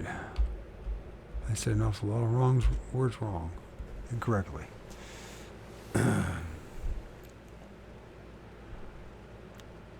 Since the dawn of historical times, some 7,000 years ago, in the Mediterranean countries and those in Western Europe, many religions have waxed and waned, and countless gods and goddesses have been worshipped for a while, then fallen victims to the passage of time. But the horn god, the old god, survived them all. He spoke with a voice of thunder, and when angry, struck with his lightning. But he also fostered reproduction in men and animals, and caused the crops to grow, endowed his votaries with magic power, and decreed that when he was worshipped, it should be an occasion for feasting, merriment, and indulgence in the joys of life. It was not until the 13th century, at the earliest, when the Christian priesthood felt strong enough to oppose him, that he became known as the devil. The Samaritans. In recent times, the theory has been advanced that civilization first arose in Central Asia. This is largely based on the fact that there are many similarities between the beliefs and magic of people far removed from one another. This could be accounted for if various tribes of Central Asian stock had migrated to the Scandinavian China, across the Bering Strait down through the Americas, and also the Mesopotamia. On the other hand, the life of the primitive man, an unceasing fight against nature for food and survival, must have been very similar in whatever part of the world he inhabited. So we see nothing strange in the fact that widely separated people developed similar practices. However, that may be the best of our certain knowledge of the earliest races to the past out of the Neolithic stage lived in the fertile lands between the Tigris and Euphrates and in the valley of the Nile, and this dawn to two great civilizations occurred about 4000 BC. The archaeologists now tell us that the foundations of Jericho are older than any city in either area, and that its site has been constantly occupied for over 7,000 years. But the customs of the people who live there are that remote time. We have little or no information. And let's be honest, we have not done serious archaeological research in Africa, Asia, and the South and Central America, and it could be we're completely wrong about this. It's just a very biased and slightly educated guess. Personally, I should have thought that in view of the Egyptian extraordinarily advanced civilization, and it was never higher during the 4th dynasty, about 2680 BC, the people of the Nile must have emerged from a state of semi-barbarism long before the building of such cities as Ur and of the Chaldees. However, we will take the Sumerian civilization first because between the rivers Tigris and Euphrates is the traditional site of the Garden of Eden. It is upon the beliefs absorbed by the Hebrews while living in Babylon that the account of the creation, the first chapter of Genesis, are based. But the story as given in our Bible is sadly muddled one. By it, we are led to believe that Genesis 2:16 through 17, that there was a Garden of Eden, only one tree whose fruit Adam and Eve were forbidden to eat, the tree of the knowledge of good and evil. But in Genesis 3:22 through 4 reads, "And the Lord said, Behold, the man is become as one of us, to know good and evil. And now let us put forth his hand, lest he put forth his hand and take also of the tree of life, and eat and live forever. Therefore the Lord God sent him forth from the Garden of Eden to till the ground." But it sounds to me like before agriculture, maybe life was more of a garden of Eden. Maybe part of the suggestion from whence he was taken. So he drove out the man. He placed at the east of the Garden of Eden cherubims and the flaming sword, turned every way and kept away from the tree of life. And these passages clearly suggest that there were in the garden two special trees whose fruit Adam and Eve were forbidden to eat. And the original Babylonian account of what is supposed to have taken place is as follows. Having created man in his own image, the Lord God was so pleased with his handiwork that he decided to make man immortal. So he sent one of his angels to tell Adam to eat of the tree of life. The angel's name was Serpent, and his appearance was then similar to that of the other angels, but he was a cunning and ambitious personality and delivered what is known as the perverted message. This induced Adam and Eve to eat of the fruit of the tree of the knowledge of good and evil, while he ate of the tree of life.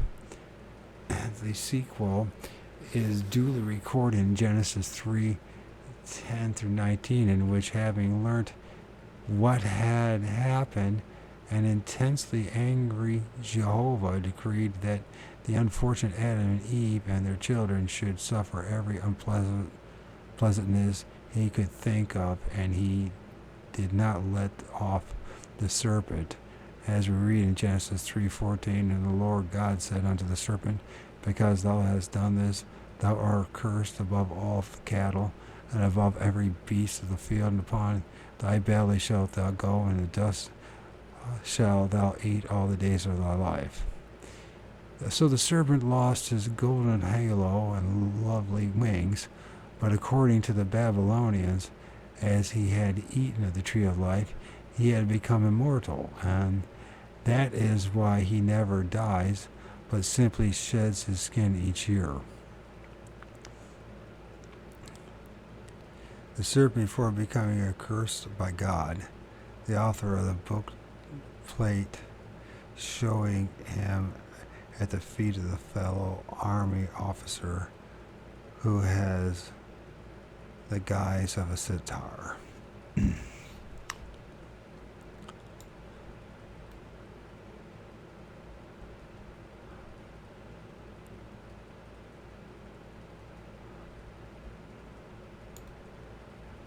I was so intrigued by this delightful legend of the two trees that I asked the very talented artist Frank C. Papp, who did the beautiful illustration for the edition of Anatole France and James Branch Coble, to design me a book plate of this theme. The face of a centaur at whose feet I am sitting, absorbing the knowledge, is that of one Eric Gordon Toome, a brother officer of mine in the First World War. It was he who weaned me away at the age of 20 from reading nothing but light fiction, and to enjoy the fine English prose translations of the most famous foreign authors, accounts of the great civilizations of the past and Eastern teachings, a debt that it was impossible to repay, but at least I have been able to acknowledge it by passing his portrait into my collection of 4,000 books. I had him drawn as the centaur because he often declared himself to be a conscious hedonist. Reverting for more serious matters, the Hebrews also collected a legend of floods from the Babylon. It is quite possible that the story of Moses as an abandoned baby found among the bulrushes by the Pharaoh's daughter is derived from a similar story about Sargon, who became the king of Akkad. Probably the Hebrews also learnt their advanced magic there. The Kabbalah, upon the understanding of which the alchemists later based the great work, is usually attributed to the Jews, but according to one tradition, the Kabbalah was first taught by God to a certain chosen angel, two of whom, Uzzah and Azel, after being driven out of heaven with the rebellious Lucifer, taught it to Adam and Eve, and the art of witchcraft. The Kabbalah has handed down by way of Noah and Abraham to Moses, who became proficient in it during his wandering in the wilderness. and initiated 70 elders into the mysteries. In due course, Solomon exceeded all previous initiates in his profound knowledge of its workings, and thereby became the most powerful magician who ever lived. And so that his reputation for wisdom spread throughout every country in the world, causing him to be venerated for many centuries after his death. No one had dared to write the Kabbalah down until at the time of the destruction of the temple. Shimeon ben Jokai,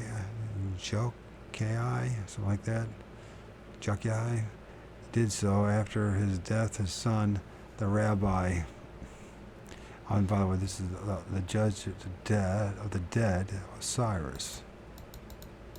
So that's supposed to be Osiris. And I don't know if I pronounced that name right, but it really doesn't matter. It's the point that matters. Adam and Eve expelled from the Garden of Eden. Below is the king of Lagash. And then with the Assyrian king Ashur ben Nepal.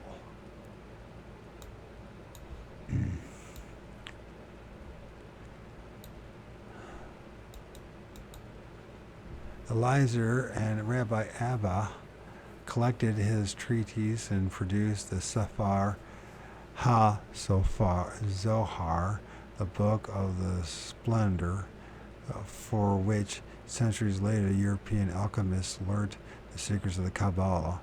But while knowledge of the Kabbalah was confined for a long period to the Jews, there can be little doubt that it had its origin either in Babylonia or Egypt, and more probably the latter.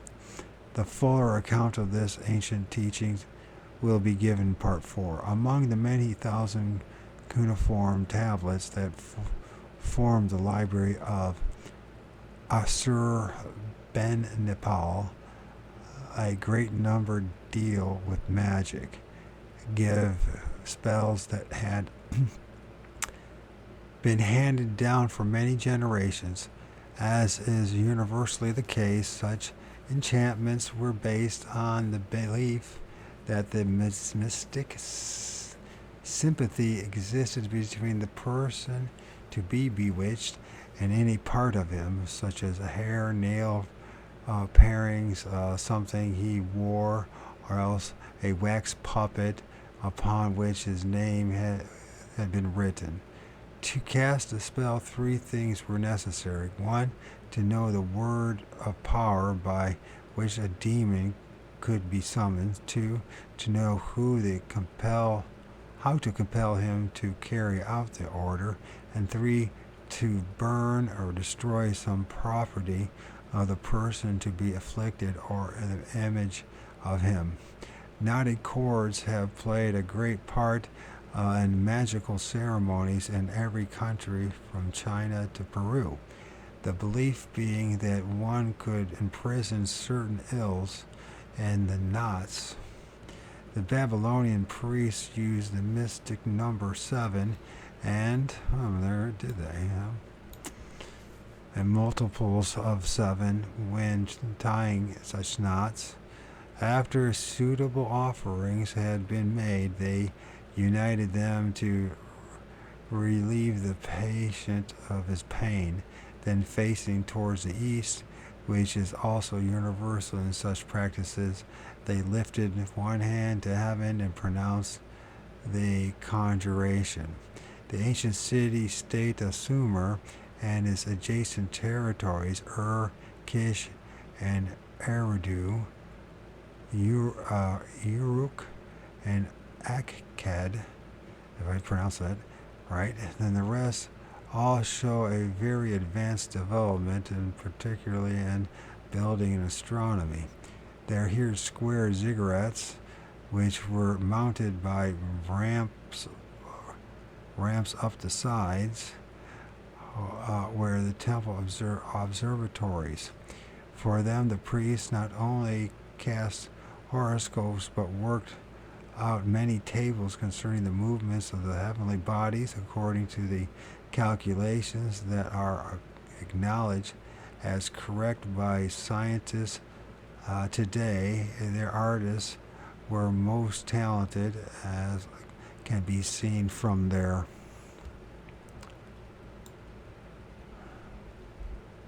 representations of men and animals, innumerable seal rings and cylinders and engravings in ivory and on spearheads, and that have been dug up. And perhaps the best example of all is the magnificent portrait statue of King of Lagash, dated 2022 BC. Their painted pottery was most decorative, and they had splendid chariots, golden helmets, and fine jewelry. The Babylonians and the Assyrians inherited the knowledge of these scientists and skilled craftsmen. The great terrace palace, on which were the hanging gardens of Babylon, was accounted one of the seven wonders of the world. Huge gateways flanked by man-headed winged bulls, still testifying the ability of the sculptors. From Nineveh, great armies went out to conquer distant lands. Their cuneiform script was one of the earliest forms of non-pictorial writing, and it is laboriously chipped from slabs of stone. They kept most of the meticulous records of taxation, stores of food put aside against famine, and so on.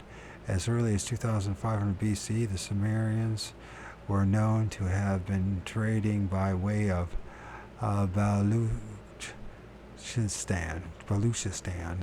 with India. So it is not to be wondered at that. By that time they had already acquired a large pantheon of gods, inherited and obtained by local conquest and adopted from other peoples.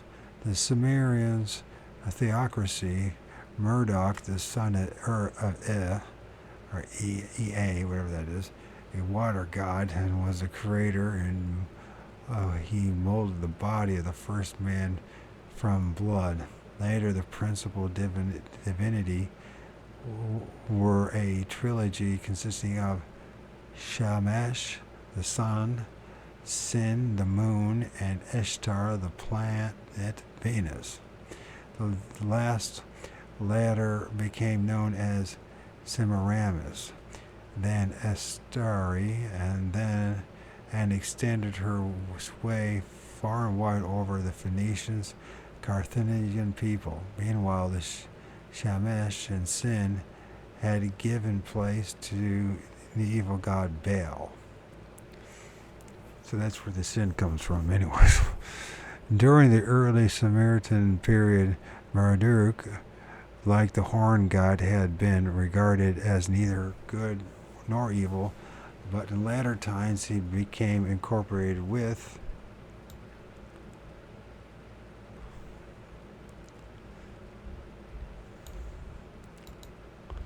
now, mind you, this was written 50 years ago, and so like I say, it was written 50 years ago. And people act like it's all new today, but I think it's all new today because we were poorly educated in 2000. Oh, I know I've been poorly educated, let's put it that way. And I've never had anybody talk to me about this stuff, so. The opposite, an Egyptian tomb mold of the bolt designed to take their released spirit through the world of shades. Bel, as Bel Marduk and Moloch of the Bible, are one of the most terrible gods under whom it has been the misfortune of man to suffer. He was not content with burnt offerings of animals, but had to be propitiated by the smell of roasted human flesh. That's right.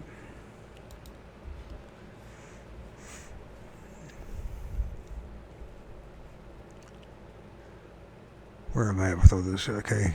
Great brass images of him reared up in his temples, their bellies opened down the center like a pair of gates. Inside there was a roaring furnace. Into these terrible idols, during the several centuries, the priest of Bel Marduk threw countless men, women, and children to be consumed by the flames.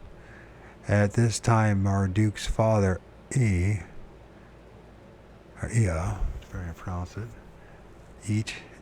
I guess what it is, had continued in the background among the score of minor deities. But he had held a very special place. But he was the god of wisdom, and even the other gods went to consult him when in difficulties. It was he who stopped the rain and so saved mankind when Bel had sent a deluge with the intention of destroying humanity. I guess, or I don't know how you pronounce it. Should we find out? Maybe we find out real fast.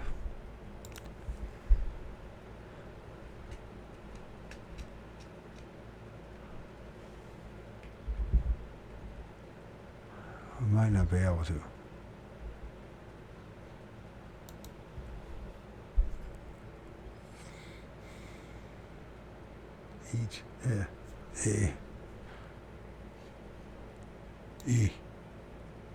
I don't know.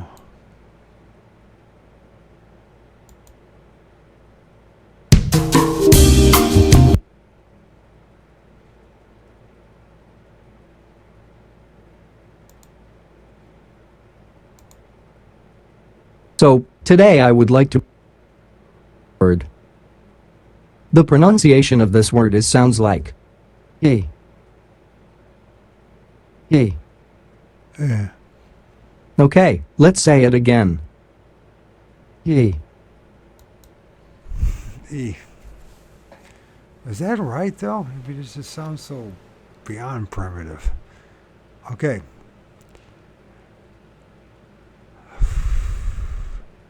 He was also the master magician.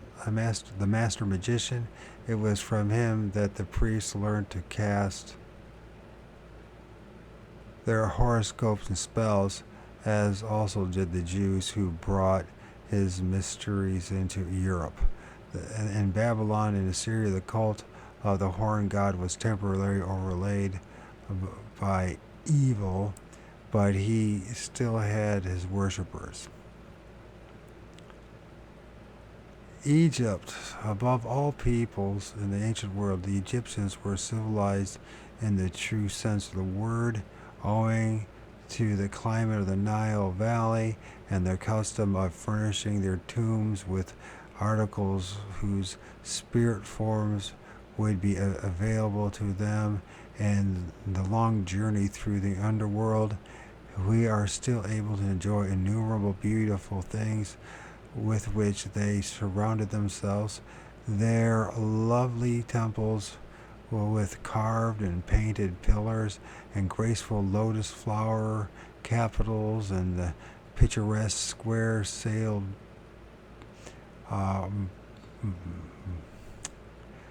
barques from which they fished and shot duck. Their war chariots with prancing and plum-crest horses and representations of the people themselves and their emasculated pleated white linen garments, their beautiful designed furniture, painted pottery, glass, and jewels. And their many papyri, they have left us accounts of a type of life they led and enabled administration of the two kingdoms and the just laws given to them by the pharaohs whom they looked on as divine. For their readers who desire, for those readers who desire to the detailed picture, I would recommend Wing Pharaoh and other books by Joan Grant. John Grant. They purport to be records of her own lives lived in ancient Egypt, and they have such an extraordinary ring of seeming veracity that I personally have no doubt that all that she wrote them when she was a true seer. The expression right is not strictly correct, for as my wife and I saw her do on many occasions, she used to lie on the sofa with closed eyes and a self-induced semi-trance and slowly describe what she saw while her husband took it down. But happy compared with other races, as people of the Nile appear to have been, their thoughts were never far from death, and the still happier existence in the life to come that could be achieved by righteous conduct.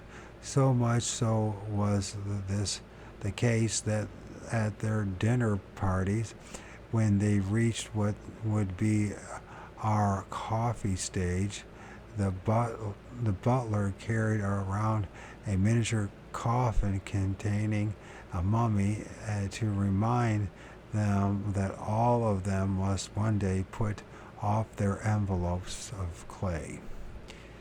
The Book of the Dead gives a most detailed account of the terrifying journey the personality that survived death would have to make. Led through the underworld by the jackal-headed god Anubis, it was eventually brought to the Hall of Judgment. There, before Osiris, seated on his throne, it would be examined by assessors of the dead, and have to vouch for having kept not 12 but 42 commandments. Then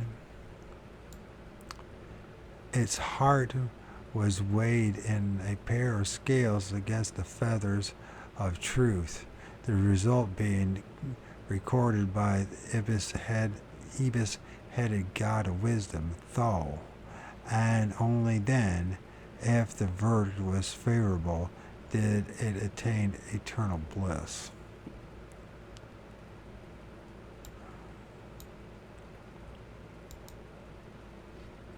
And of course, that's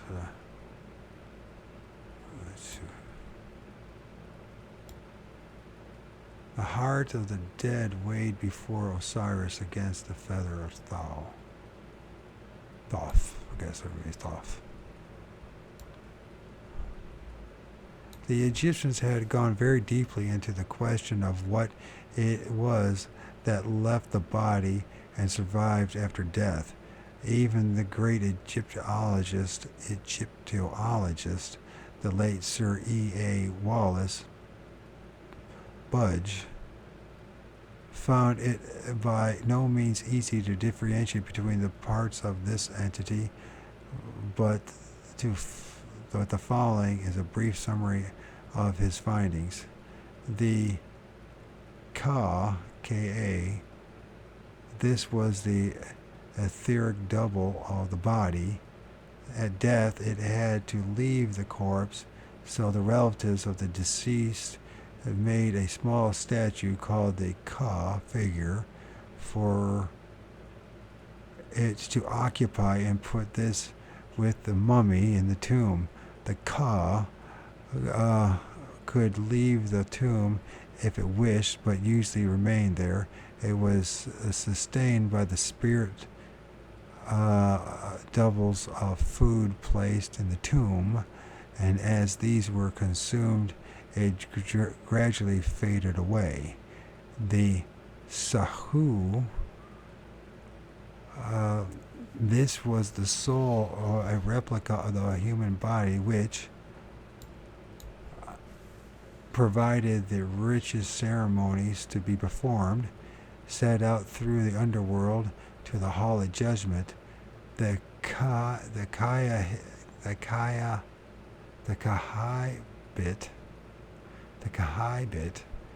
This was the shadow. While alive, the Egyptian believed his shadow should be the vulnerable part of himself, and that to walk on a person's shadow was a very wicked thing to do. As an integral but material part of them, it occupied them after death and became the shadow of Shahu. The special rites were performed to protect it from being stolen.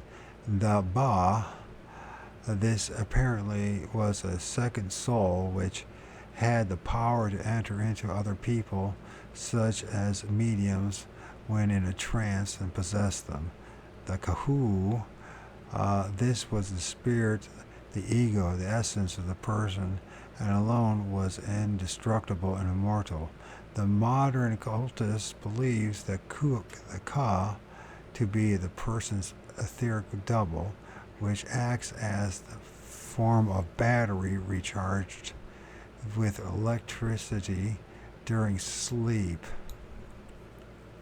If that is so, it seems quite logical that it should linger on for a while in the neighborhood of the corpse. An apparition seen fairly soon after death would be the Ka, but the prolonged haunting would presumably be the Ba, or possibly the Ka'ibit. As in our own literature, ghosts are often referred to as shades. Egyptian trinity consists of Osiris, his wife Isis, and their son, the hawk-head Horus. There was also a forerunner of the Christian devil, Osiris' younger brother Set. He was jealous of Osiris' power and wished to supplant him on the throne.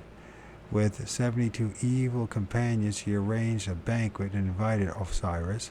Towards the end of the feast, a beautiful, bejeweled coffer was carried in, and Set said he would make a present of it to anyone who fitted comfortably in it. Osiris was persuaded to lie down in the coffer. As soon as he had done so, the conspirators rushed forward, closed the lid, and nailed it down. They then threw it into the Nile, and the sea carried it to Bablos, like Bible, but the Y and an O. Biblos. The lamenting Isis found it and brought it back to Egypt. But one night, when Set was hunting by the moonlight in the delta, he came upon it again, cut his brother's corpse into 14 pieces, and scattered them far and wide. Isis searched the land, and whenever she came upon a piece of her dead husband's body, she erected a temple to him, while her son Horus, the symbol of light, fought and triumphed over Set, and the embodiment of darkness. Currently, with their trinity, the Egyptians worshipped the giver of life, Amun-Ra, or the sun, who rode in his heavenly chariot through the sky by day, died every night, and was resurrected next morning. In addition to these major gods, there were innumerable minor ones, mostly local deities who had either the heads or bodies of animals. Each had its own priesthood. Separate schools of priests and priestesses fulfilled the many needs of the people that was so concerned about things of the spirit and life after death. These schools foretold the future by looking into the mirrors, made talismans and amulets, and practiced telepathy, sending and receiving news from other parts of the country, and fulfilled the role of doctors and highly skilled surgeons, sending the spirits out of their patients while they operated under them and performed ceremonies. The uncouth gods of other contemporary people all lusted after burnt offerings. And we got here below is the Egyptian Set. Perhaps they're this god of evil. Even the name Sid comes from a god. It was a Babylonian, is that what it said? The Babylonian King Tutankhamun as a jackal-headed god Anubis.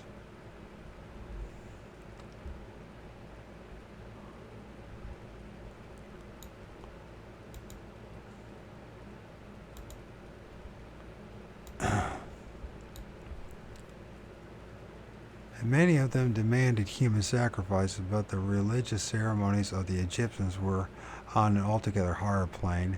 They can be little doubt that among their priesthood were adepts, both male and females, who practiced magic, and there is good reason to suppose that it was mainly white magic. However, black magic was also practiced by sorcerers, and they used puppets to bring about death in the following manner. Having written the name of their intended victims on the image, they collected 7 stalks from the 7 date palms and made a bow with horsehair and shot the stalks like arrows at the image, saying, as they let fly, each one destroy Ba, the son of B. It is said that the Egyptian magicians could imbue clay figures with life. The following related in the Westcar Papyrus gives an account of such a happening. The pharaoh Nebka, who reigned about 3830 BC, went on to visit one of his high officials named Ab-Anur. The wife of the official fell in love with one of the pharaoh's bodyguards and allowed him to seduce her. Learning of this, the Ab-Anur made a wax model of a crocodile 7 pans long, having recited the incantation over it, ending with the order, when the man cometh down to bathe in my waters, thou shalt seize him. He gave the model to his servant with orders that when the soldier went for his morning swim, it should be thrown into the water after him.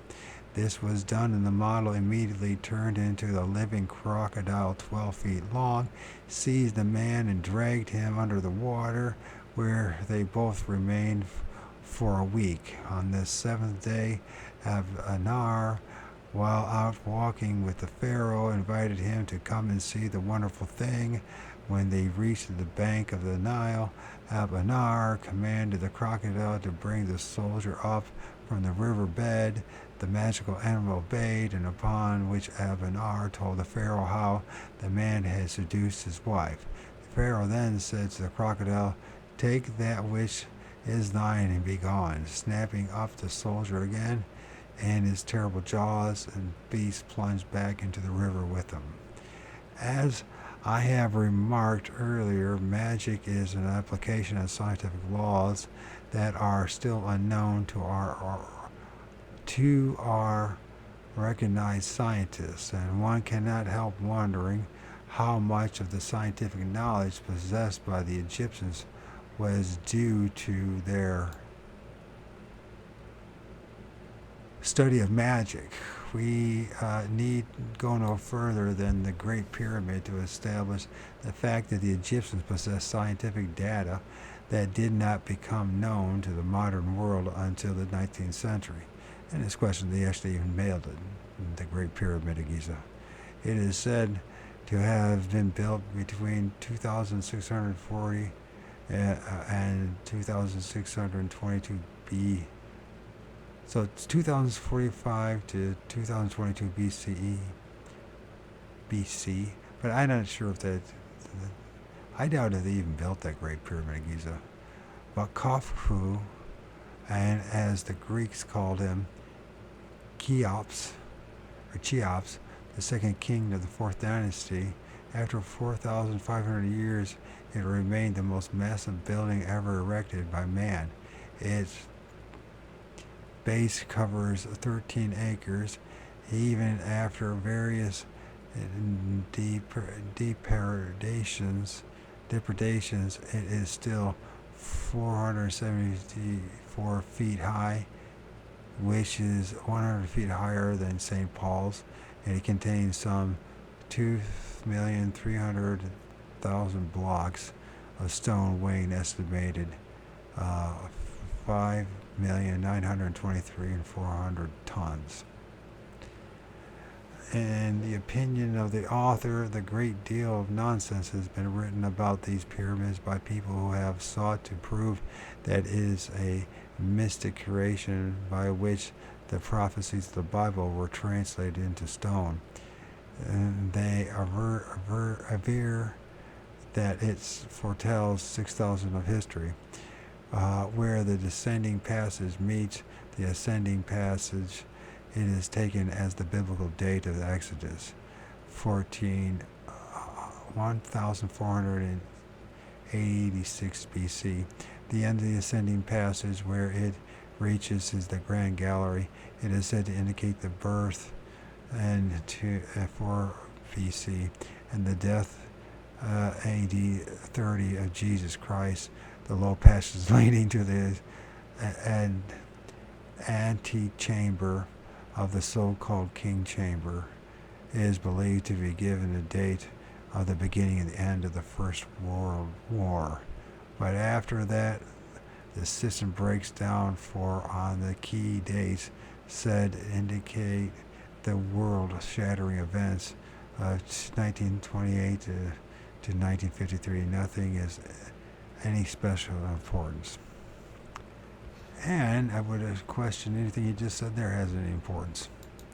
Anyways. Then we got all this stuff. The Indians.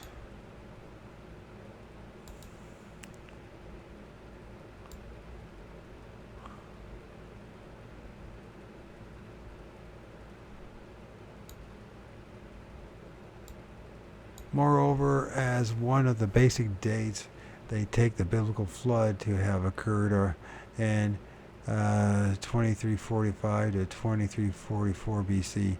And while it is now generally acknowledged that the Great Flood did take place, such evidence as we have for it puts it approximately 900 BC. Finally, and actually now our state is more like 13,000 BC. Finally, the pyramidists assert that the secrets of the pyramid were not meant to be discovered until comparatively recent times, and that this remarkable revelation was designed entirely for the benefit of the British. Let us return to the brass tacks. The unit of measurement used in the building of the pyramid was the inch. 1,000 pyramid inches equals 1,001 British inches, and the Egyptians' sacred cubit, which measures 25 inches, at the base of each side of the pyramid measures 9,068 inches. Nowhere is there more than a very slight error, and the used blocks are set so perfectly together that one cannot get a penknife, and we've heard this 1,000 times from people, right, between them. Some of the blocks weigh up to 70 tons. The pyramid, by the ratio of its original and intended height to the perimeter of the base is nearly as near as possible square the circle. Moreover, the sum of the two diagonals of the base is 25,806 to 826,000 and 540 inches, I guess it would be, which is very close to the number of years of the precession of the equinox. And the measurement also embody the days of the year and the fraction and the numbers of days in a century and the distance of the sun from the earth.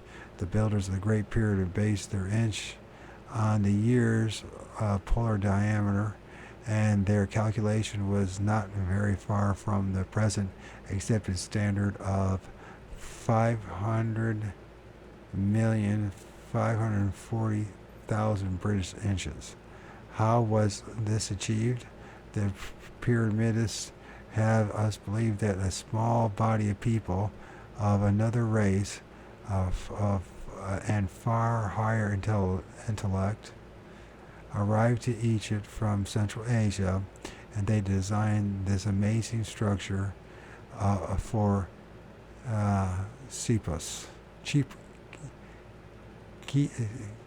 Chiapas, Chiapas. But had that been so, where is the land from which these people came? It is surely inconceivable that they and their forebears would not have built the pyramids for themselves in it. But in the past half century, the aeroplane has enabled man to survey the earth in a new way, and most desolate wastes of the Central Asia, Arabia, and Africa can hold few seekers from us now.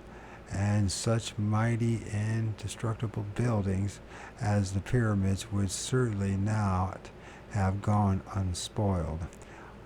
Other speculators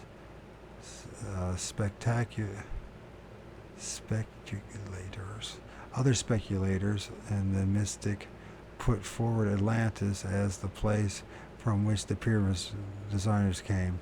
The problem with Atlantis is an extraordinarily fascinating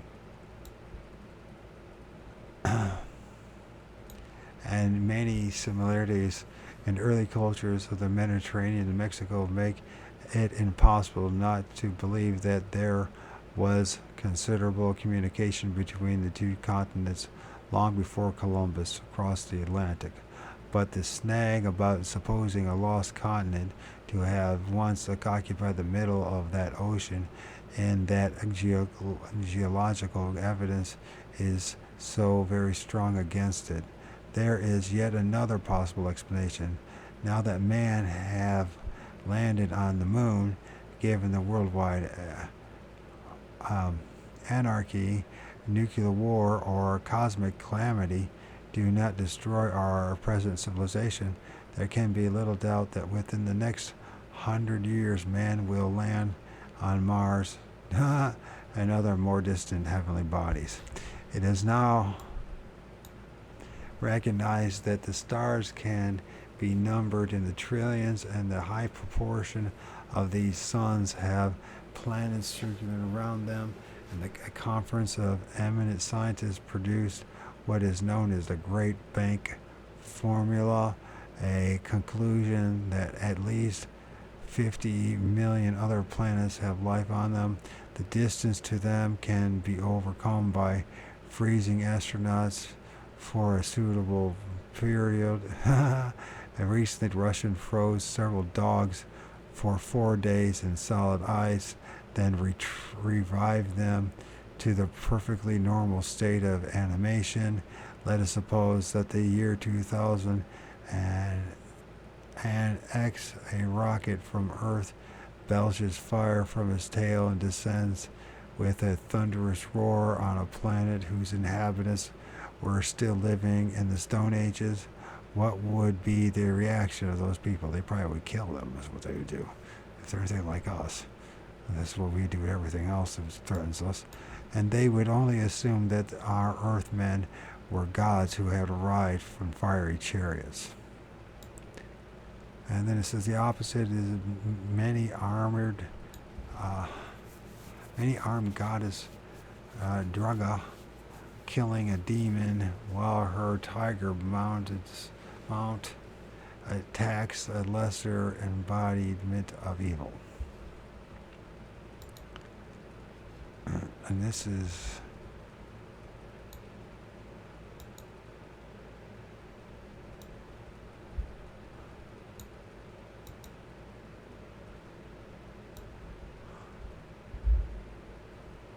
I'll read to Taoism, and that'd be a good place to stop.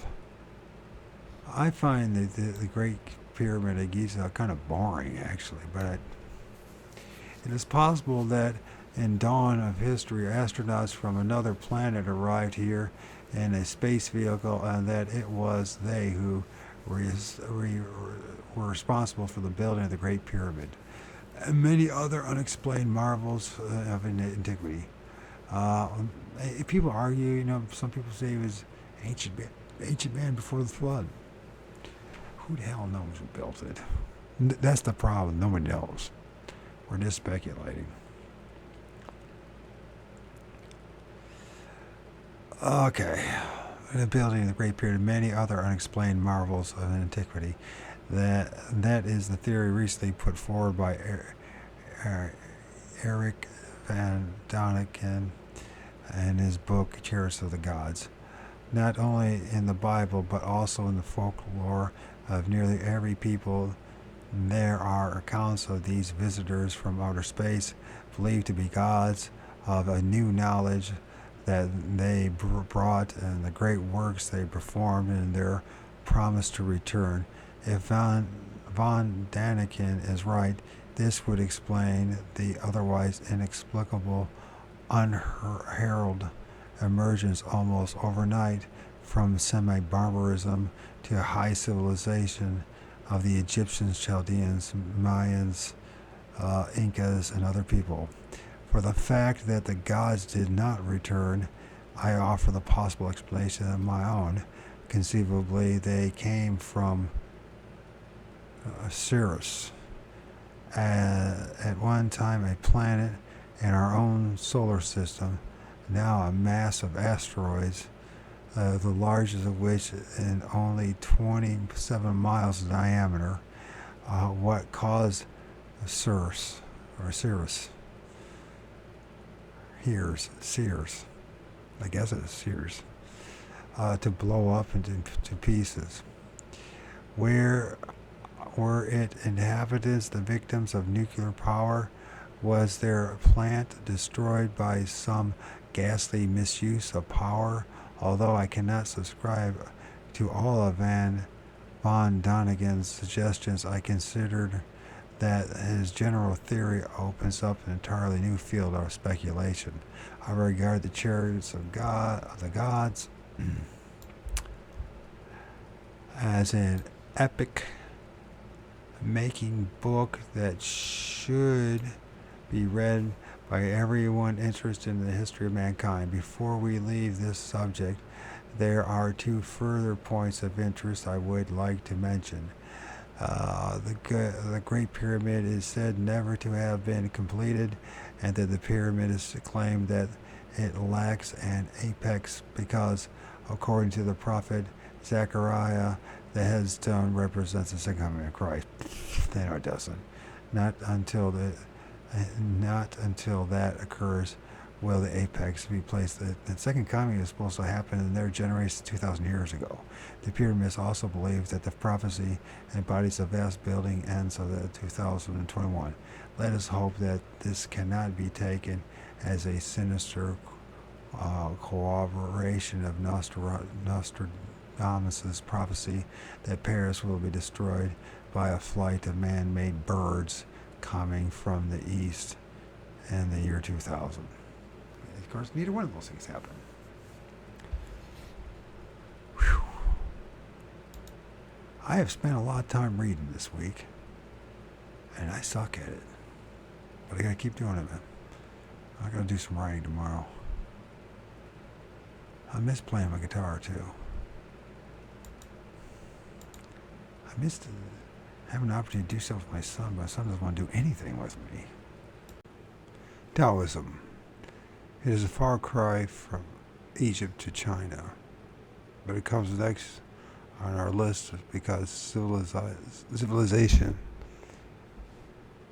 there evolved not very long after it did in the valleys of Nile and Euphrates. The Emperor Yao is said to have ruled from 2356 to 2255 BC. Starting with his time, there are historical records of this dynasty. By the time that the numerous tribes of the prehistoric period had coalesced, China had acquired a large pantheon. The supreme head of these, who was credited with the creation, was known as the august personage of Jade. His wife was a mother queen Wang, and they dwelt with the other immortals on the Kunlun Mountains. Among them were representatives of the sun, moon, rain, thunder, wind, learning, and happiness, all four dragon kings, who were in the immediate henchmen of the august personage of Jade. Chinese pantheon, unlike all other, was run as a bureaucracy. The gods were ministers, and from time to time had to report to their work to the august personage. If he was not satisfied, he sacked them and appointed others in their place. Their attitude has always been taken by the Chinese towards the idols representing the immortals. Even today, Chinese living outside of China who still keep statues of Buddha, Confucius, and Kan Yin in their houses, when favored by fortune, will burn joss sticks to them, but when afflicted by trouble, will give the figure a sharp slap over the face with a fan. Kuan Yin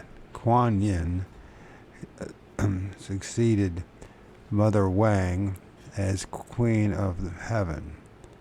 I am the fortunate possessor of one of the most beautiful carvings of her that I've ever seen. As the giver of children, she is usually carrying an infant. Here, her upheld arms indicate that she is listening to prayer. I need hardly add that I have never slapped her face. Also, in my collection are the fat and cheerful god of happiness, Ho Toy, and Chao Lao, I guess it is, the god of longevity. Later is said to have been carried in his unfortunate mother's womb for 80 years. The height of his forehead indicated the vast knowledge he acquired during this long pregnancy. And the peach he is carrying is a symbol of longevity. The Chinese gods and goddesses, like those of other pantheons, were subject to human frailties.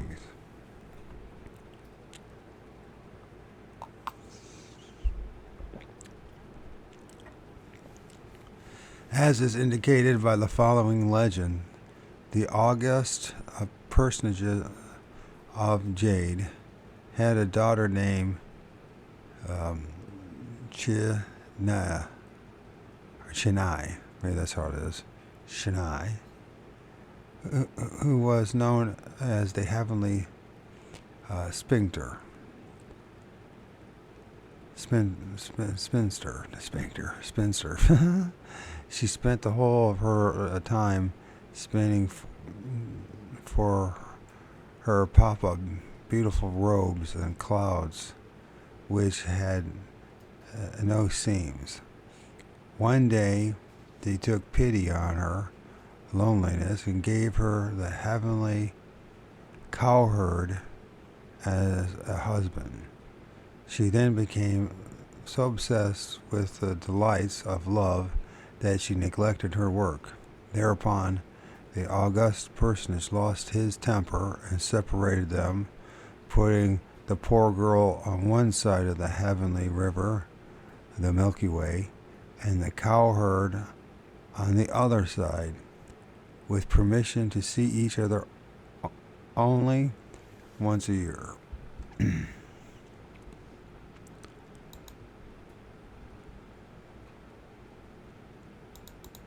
And I guess this is what we're supposed to be talking about here.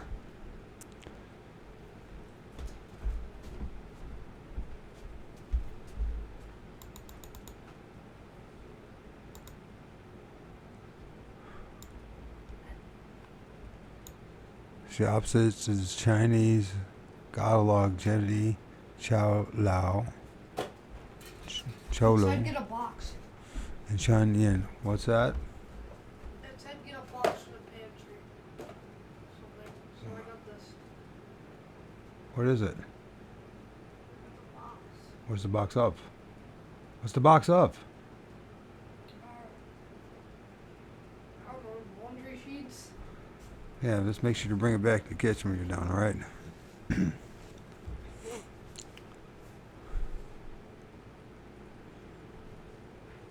Do you have a ruler as well? No, it says don't use a ruler.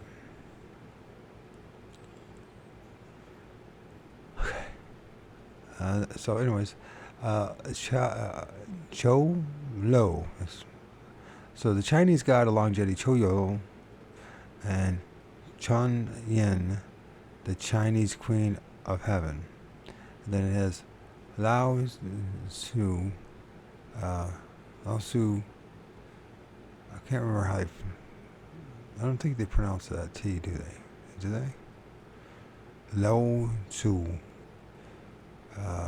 On his green ox, staring the long longevity, starting the long journey from which he never returned. Okay, it's very hard to read.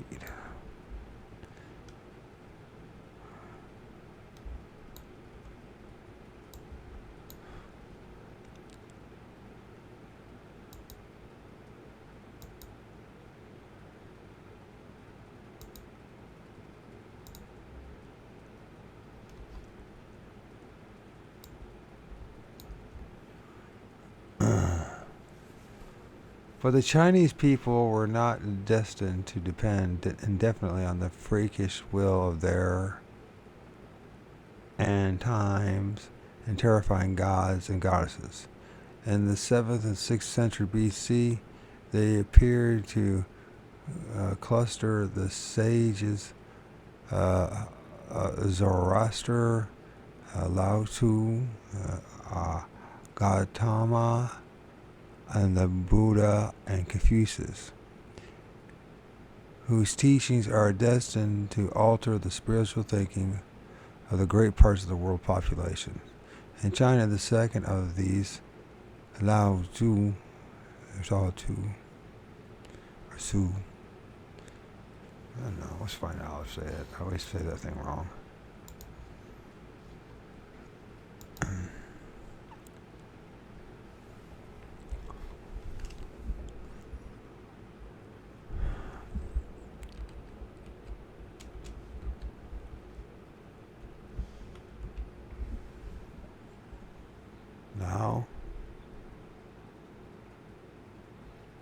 Oops, spelled wrong.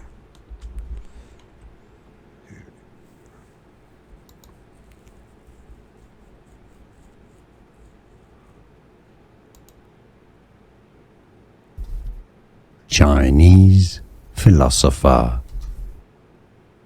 Chinese pronunciation. Lao Tzu. Lao Tzu. English pronunciation. Lao Tzu. Lao Tzu. Why do we always say Lao Tzu? Lao Tzu. Chinese philosopher.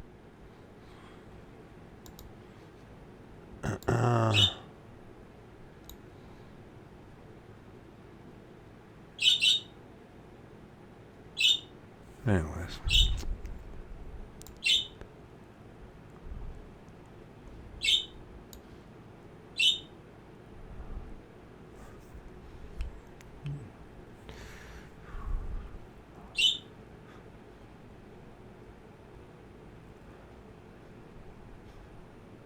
Sorry for the lack of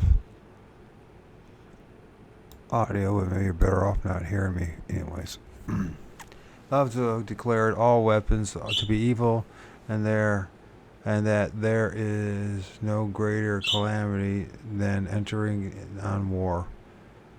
He held that the previous things were gentleness. The precious things were gentleness, economy,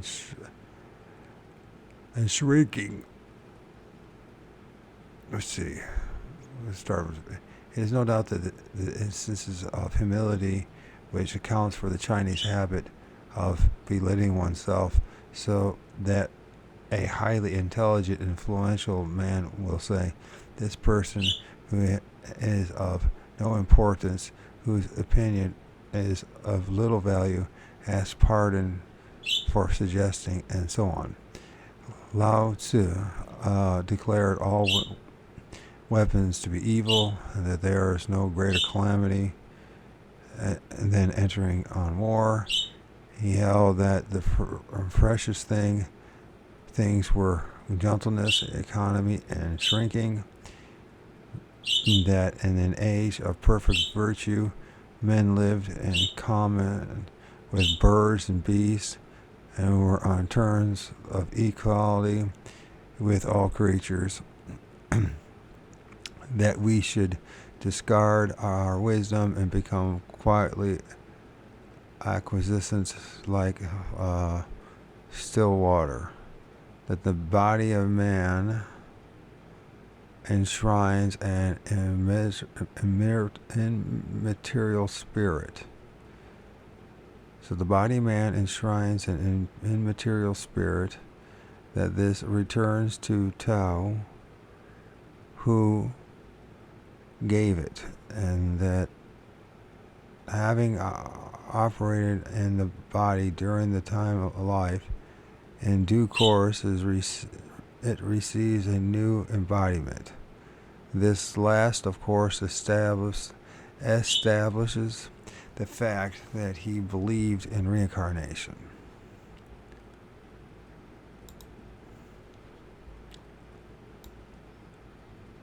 Chinese Hell Guardian. And pointed ears. Look like some kind of fat gremlin. After having spread his teaching and bestowed on his disciples, Yen his, I mentioned this, I pronounce it he's, Tao Tzu, I guess we'll say his, Yen his. So after he spread his teachings and bestowed on his disciples, Yen his, the Tao Te Ching, the book of the first principle and its virtue, he is said to have mounted on a green ox and disappeared towards the west. He was never seen again, but many people had accepted his doctrines and passed them down until 1700 years later.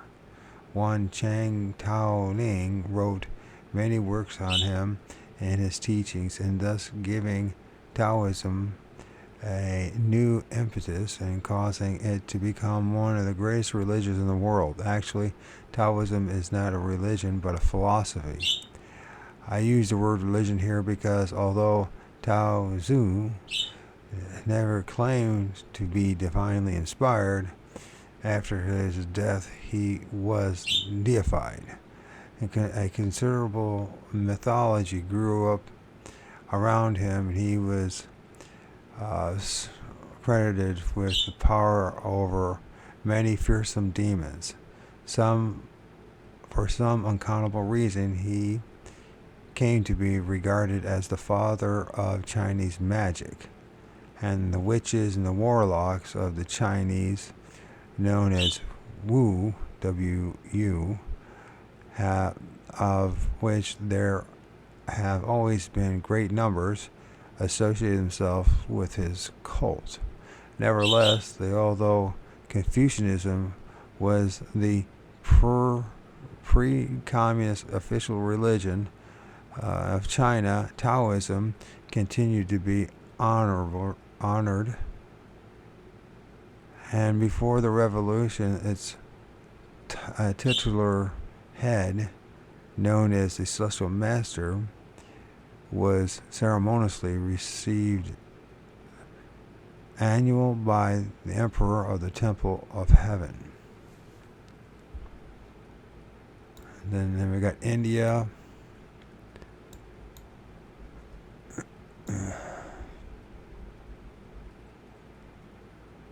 And that statue is supposed to be the serene meditation of Jain expressed in marble.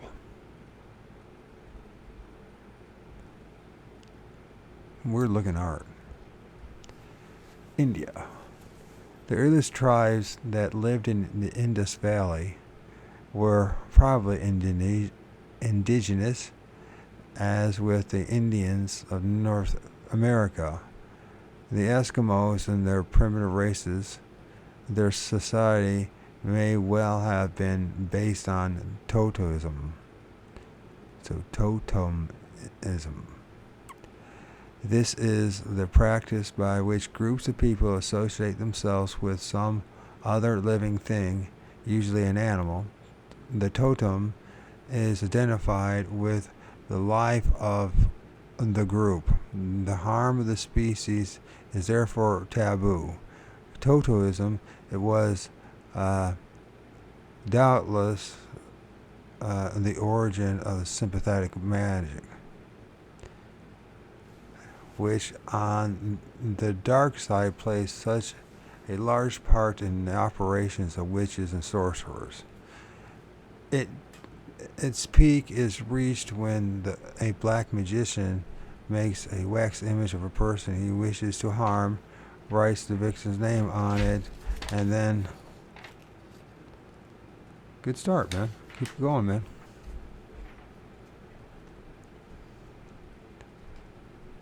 How can you apply that? How can you use that? Could you make a car with that? A house with that? What could you do with it? Okay, that's...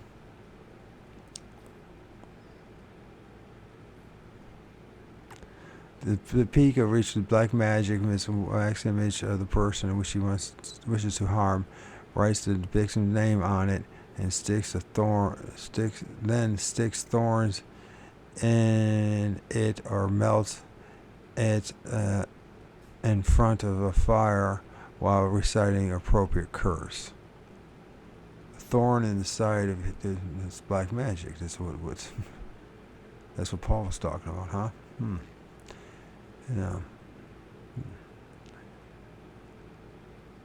discovery is made at the buried city of Mohenjo-Daro and signed in Harappa and the Punjab show that as long as 2500 BC, the country beside the river Indus already had an advanced civilization with a literate populace wheeled vehicles, high brick buildings, and an effective drainage system.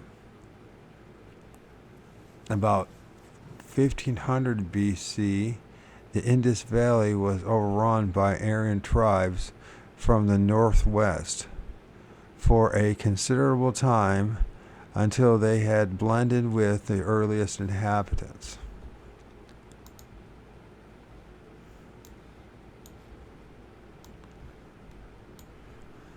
Opposite, an Aztec mask set with lapis lazuli.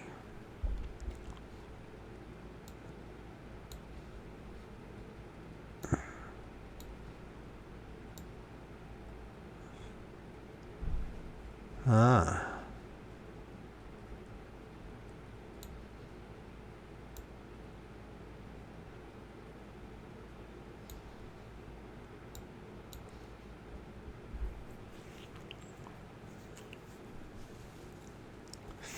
The position of the invaders, rather like the Normans after they had conquered England. During the intermixture of races, the unique social structure developed that we call caste. Its origins were complex, but that they must have been largely racial and is suggested by the fact that the Indian name for caste was, as it remains, Varna, meaning color or complexion. Of the four castes, the highest comprised the Brahmins, or the priests. Their duty was to teach the scriptures and direct the religious ceremonies. They also had charge of scholarship and science and observed the heavens and made the calendars. The second caste was that of the Kshatriyas. Kshatriyas, the warrior nobility, who governed the country and defended it by force of arms. Next came the Vaishyas. The Vaishyas? The traders, farmers, and artisans. The lowest caste was composed of the Shudras, who performed for each of the three higher castes the menial tasks that it disdained. The Aryans brought many cults, including animal sacrifice and worship around a sacred fire. They had a plurality of gods, which gradually coalesced with those of the existing population to grow into a vast and intricate mythology. Indra was the god of the firmament. Mitra ruled the day. Varuna the night. Surya, the spirit of the sun, gave light and warmth. The smiling goddess Ushas brought the dawn. Agni was fire. Soma, the source of inspiration, lived incarnate in the juice extracted from the planet. Eclipse acida, and then fermented to be drunk by the Brahmins and offered as a libation.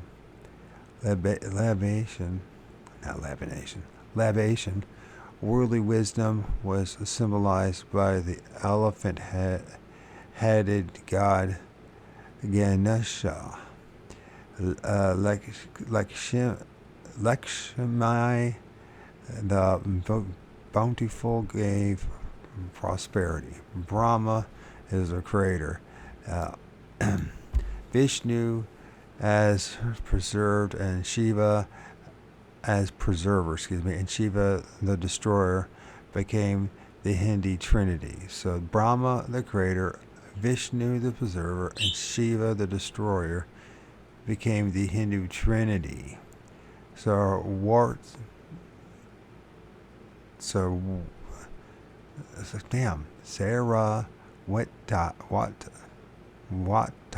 Sarawati, originally the river goddess, was transformed into the daughter wife of Brahma and seated on a lotus, her brow bejeweled the slender crescents, presided over learning and the arts.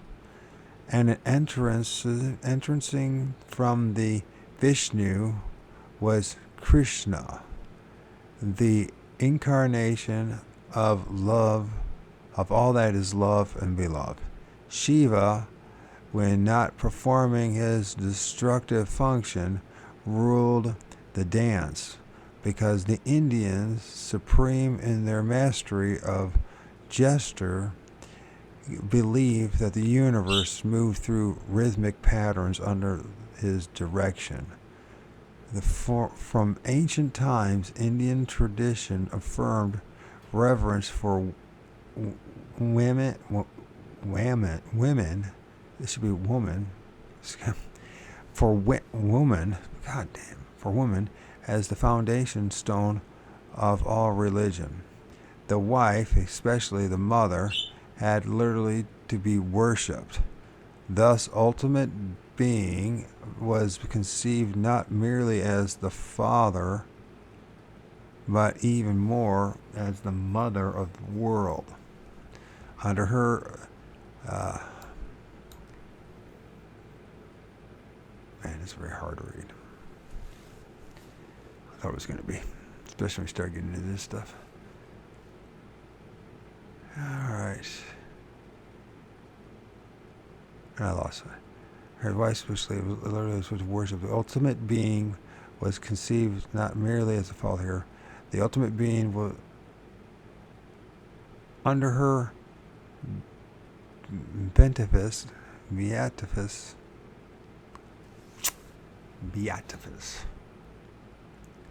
I don't think I'm saying that right.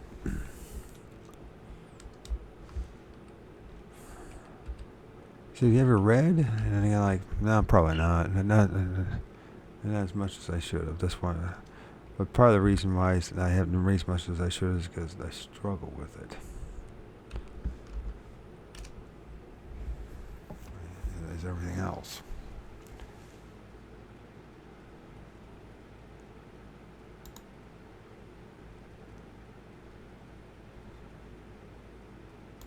Beatific. Beatific. I was completely off. Beatific. Now, what does that mean, beatific? That's a word I have never heard anybody use. How do you say the word beatific? What is the meaning of beatific? I guess it's beauty. But how did I miss that? Okay. Beatific aspect, she became Diva and Parvati. So Divi and Parvati, the Shakti, female power of Shiva, and her more terrifying. I guess is there a better way to write or have written this? Anyways.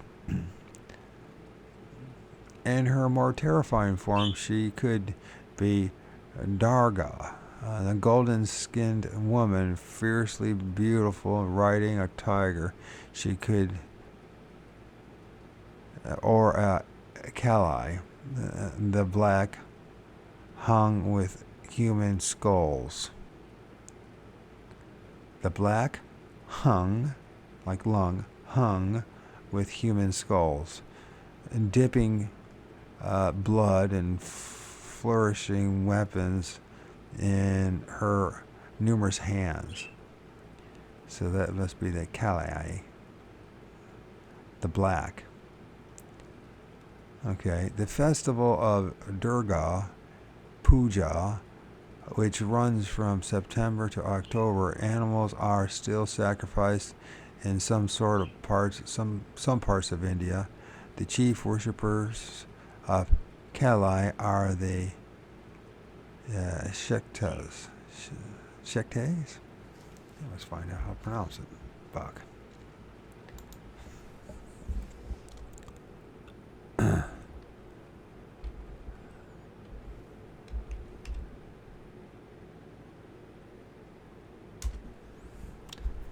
Shaktas. Shaktas. I guess this is a tiger. And then how do you say the thing? Shaktas.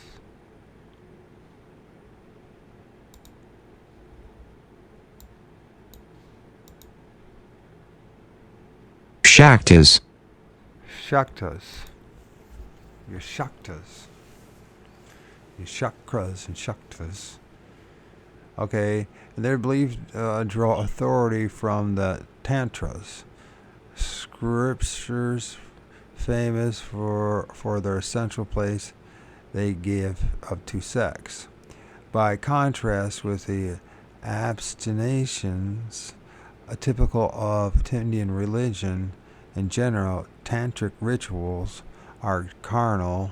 They involve 5 factors: wine, red meat, fish, symbolic gestures, and coitus. Coitus. I think I know what it means. Coitus. Which I fancy way of saying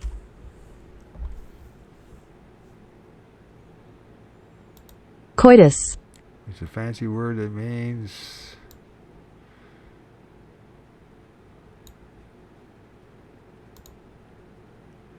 I had sex. So I haven't heard that word in a while, so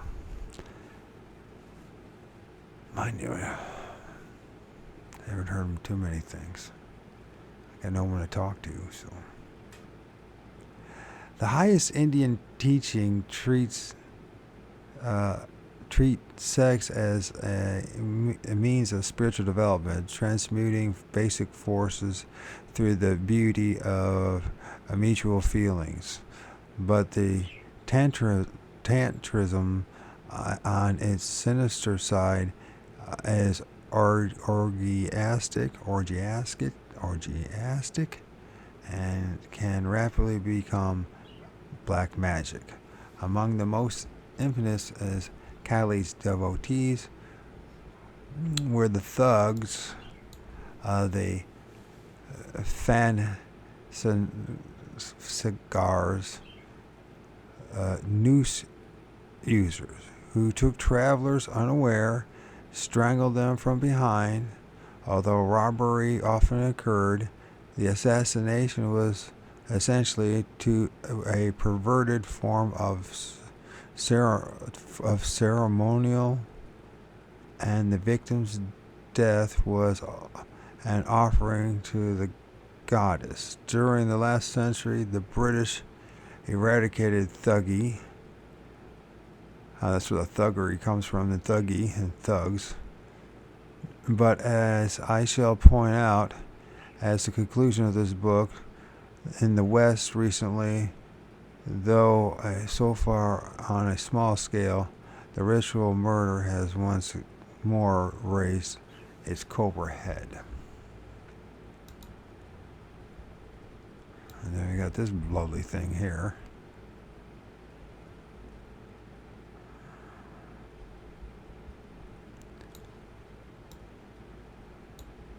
And that is a mask from the modern Mexico.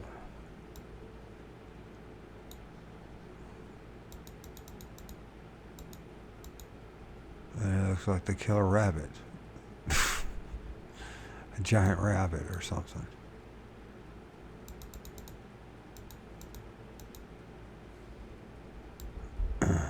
Besides a cohort of gods, the early Indians believed in many intermediate and lower beings. The Nesatias, Nesatias or Nesetias helped the unfortunate, cured the sick, and protected the young. The Nagas were a race of men-headed serpents. Demons multiply. Among them were the wonder-working Asuras and the rest. God, how do you like this? It's pretty nice, man. Let's go. Is that a TV. TV? Okay. I thought you were about to say, is that a microwave? Yeah, I was gonna say that, No, but, it's a but you correct me before I could say it.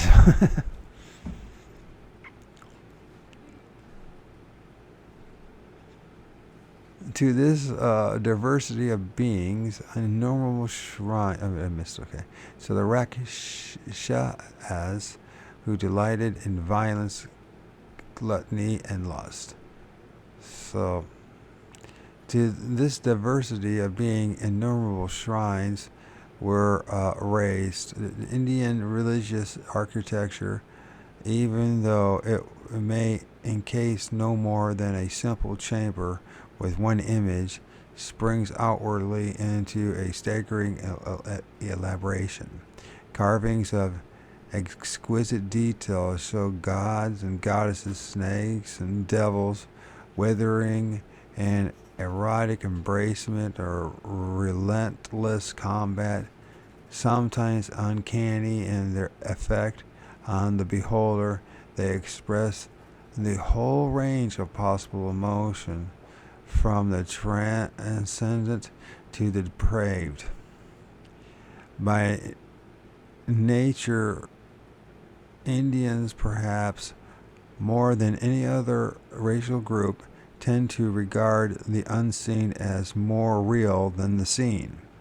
This readiness to believe renders their country a fertile soil for every kind of superstition and perversion, sorcery, and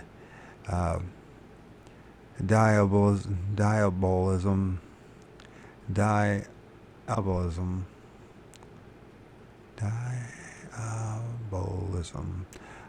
polytheistic cruelty, and self-immolation. India is the home of magic in all its shades, from ivory to ebony. At the same time, we must remember that through her sages, constant exercise of faculties beyond the mundane, she has preserved a matchless tradition of religious philosophy that at its highest subsums the abstract ultimate. I have no idea what I just read there. The tradition of religious philosophy that at its highest subsums the subsumes, I guess it means subsumes the abstract ultimate. Nor does the multiplicity of the Hindu gods mean that they are always viewed as separate persons. In every age, the hopeful Hindu has venerated them as aspects of one being, whose qualities are manifested in omniferous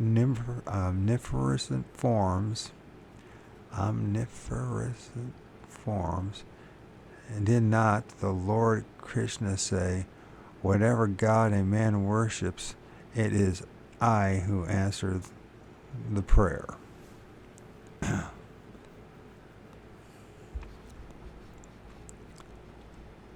think this is originally the word Hindu had no religious meaning. The Persians called the river Indus the Hindu, and the people who lived near it came to be known as Hindus. So we now call Hinduism, which had no founder and no single scripture. It is not really a religion, as all but at all, but a whole family of religions, philosophies, and practices and types of life. This multiformity has arisen largely through the tolerance that is characteristic in Indian outlook, enabling it to absorb elements already from other cultures such as the Greeks, the Christians, the Islamics exclusive.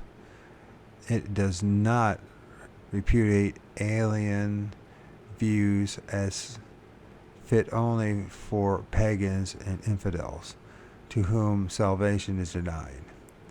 A basic feature of Hinduism is the belief that reincarnation, the doctrine that higher part of man does not die with one body but may become clothed in other bodies to work out results of actions that he has already performed. Such outworkings is thought to proceed under the law of karma, by which a man through successive rebirths may learn from his mistakes, repair the evil that he may have done, and acquiring greater powers and opportunities, reap the benefits of the efforts that he has made. Beyond this, in many Indian teachings, we find a preoccupation with ways to escape altogether from the wheels of rebirth. At the primitive stage, karma was often conceived as involving transmigration, by which someone who had behaved in a way unbecoming to the human level would be transformed to a lower animal, so that a cruel man would become a tiger, and a greedy one a pig, and a furtive one a rat, and so on. This part caused the feeling for the inviolability of all life, that is another great feature of Hinduism. So, it is carried to an extreme by some sects, such as the Jains, who take extraordinary precautions to avoid harming even a slug or a flea. Inviolability. Inviolability. Okay. The development of the Indian religious view may be divided roughly into three periods: the Vedic, the Epic, and the Scholastic. During the first, which goes back to an oral tradition before the middle of the second millennia BC, arose the fourth Vedas and the most ancient Hindu scriptures.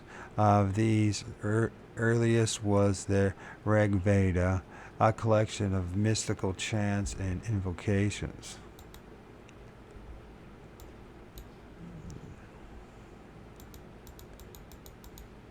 And then we got this dude right here.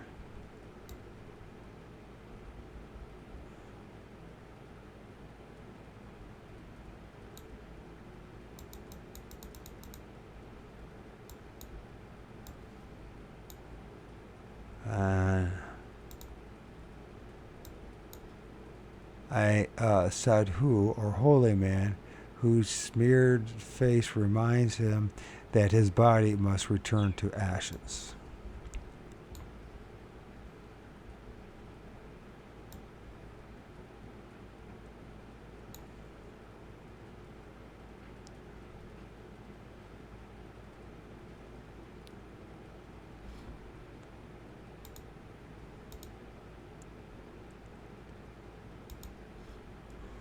That were afterwards rearranged for ceremonial use in the Yajur and Samaveds.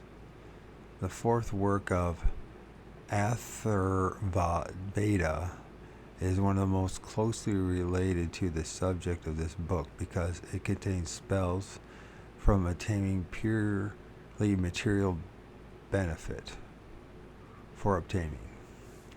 Okay. It was one of the world's first compendiums of white magic. The final part of the Vedas included the Aranyakas, or forest books, and the Upanishads. Upanishads. These last are philosophical commentaries that form the basis of all the late Hindu thought. From about the 7th century BC, traditional stories were gathered into two great epics, the Ramayana and the Mahabharata. The first, The Way of Rama, recounts how Sita, the wife of the Indian king Rama, was carried off by Ravana, the finished king of Lanka, now called Cleon, and how Rama, with the help of Hanuman, regained her. Rama is worshipped by many Hindus as a divine incarnation.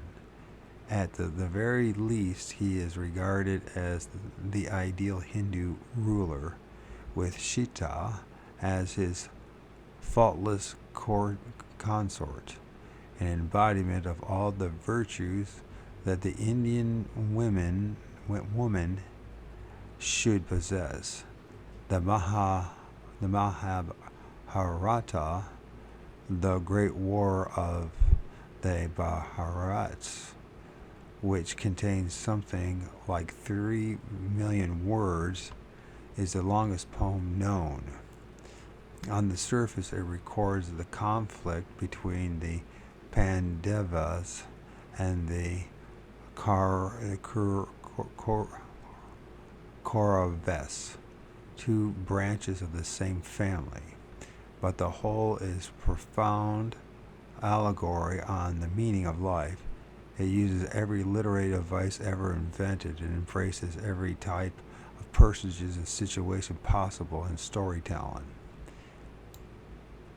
The essence of the work can be found in the 18 chapters collectively known as the Bhagavad Gita, the Bhagavad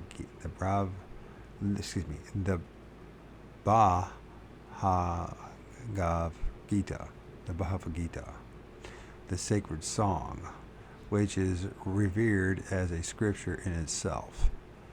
There is the Pandavas. Champion Arjuna is found declaring himself unable to shed the blood of the Kauravas, his kinsmen, preferring indeed to give up his own life for their sake. The Lord Krishna, who has assumed the role of Arjuna's charioteer, teaches him that though he may apparently destroy the bodies of those opposing him, he cannot touch the spirit, which is without beginning or end. The Gita is a heroic dialogue on the saving power of love, and with the special detachment, the need for precipitation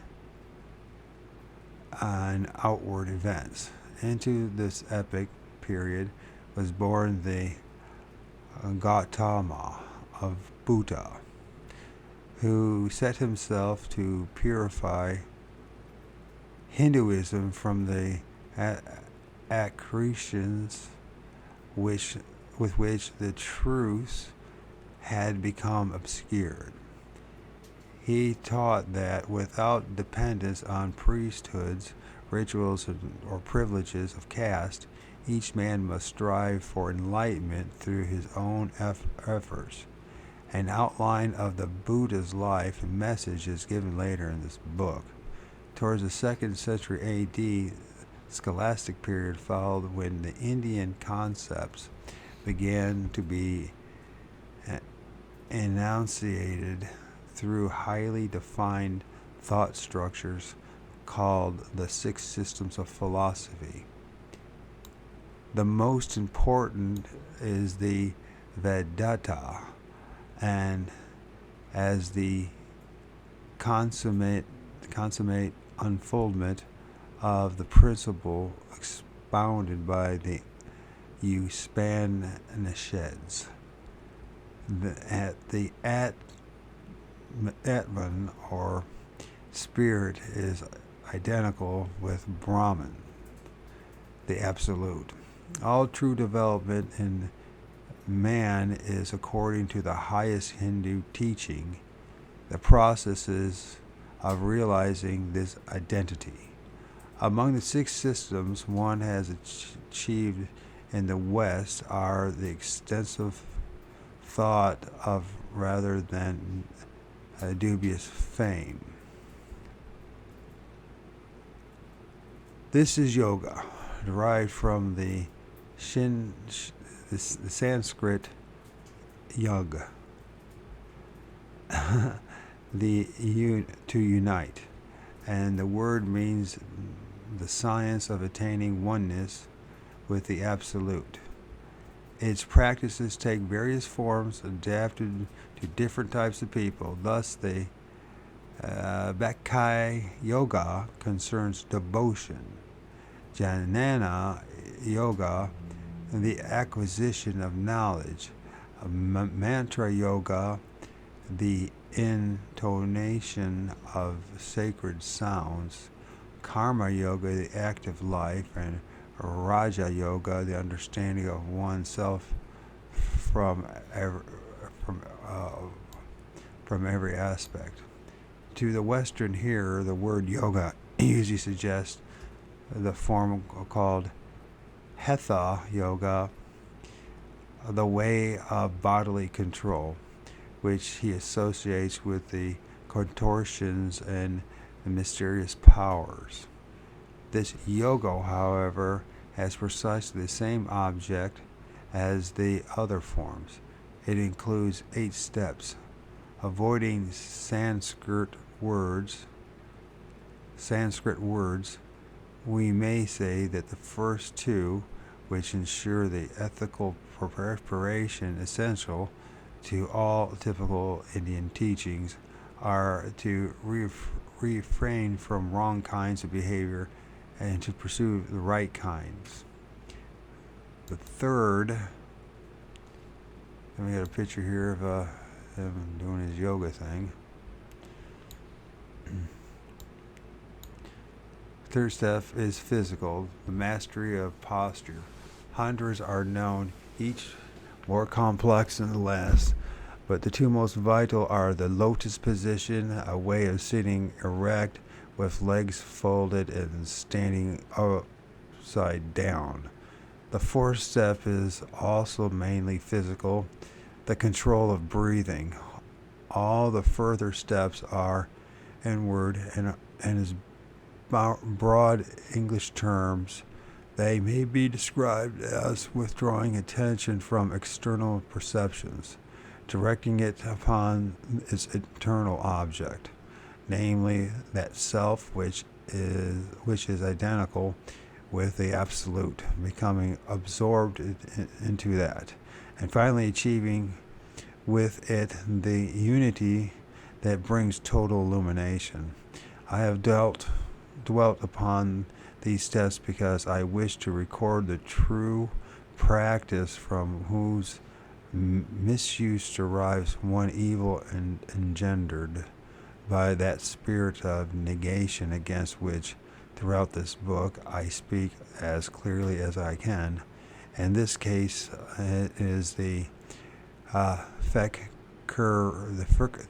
Fekurism. This occurs when the object of Hatha Yoga has been forgotten and contortions are performed for their own sake. A fucker may, for instance, keep his limbs outstretched until they wither. He has to be carried about like a rotting log. Occult powers simulated by perversities of this kind have no value for the real development of man.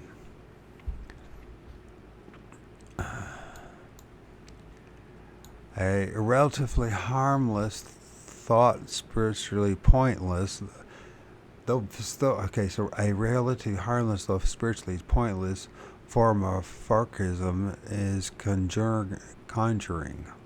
The best known example is the rope trick, in which a rope is said to be thrown up in the air by a furka and climbed by a boy who disappears at the top and then suddenly reappears upon the ground. Strangely enough, although almost everyone has heard of this, I never have, one never seems to meet any reputable person who has actually seen it done. When the present Duke of Windsor was about to tour India as Prince of Wales, the country was scarred for anyone who could perform it, but not one could be discovered. The Asiatic Review, volume 32, number 110 for April 1936, contains an interesting report of a paper read by Major G.H. Rook, embodying various accounts of rope trick, which were later discussed by the audience. That was the period when it was properly attributed to mass hypnosis, but doubt has since been cast upon the possibility of producing an identical hallucination simultaneously in the minds of the crowd. Are you done drawing? No. Okay. What do you want me to? No, I don't you. I don't want you to. I want you to do something. That was the period when it was popularly attributed After to. I'm done with the guitar, am I allowed to make a video? Yeah, but you're gonna have to practice that guitar. Do your art for now, okay? Okay.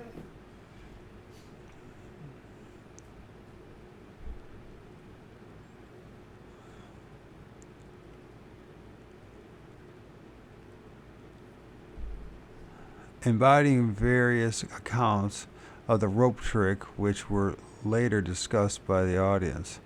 That was a period when it was popularly attributed to mass hypnosis, but doubt has since been cast on the possibility of producing an identical hallucination simultaneously in the minds of a crowd.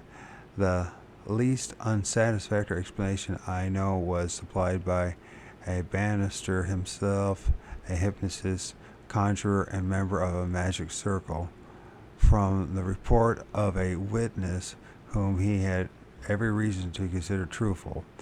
The observer added one notable factor to the usual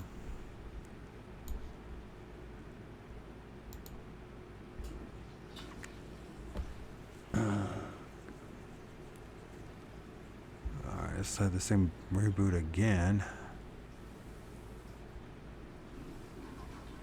Anybody that sticks this out with me, my hat's off to you, because I'm having a hell of a time reading it.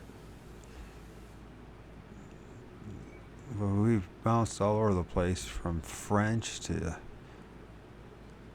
Hindu to Taoism and Chinese. Who else? And then for some reason this won't download.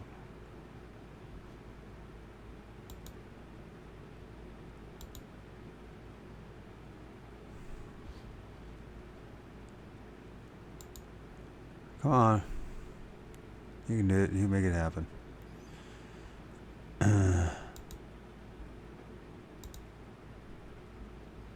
I'll finish this up, and then we'll start talking about the Central American stuff. So there's conjurer Karachi, who performed a version of Indian rope trick in the English countryside.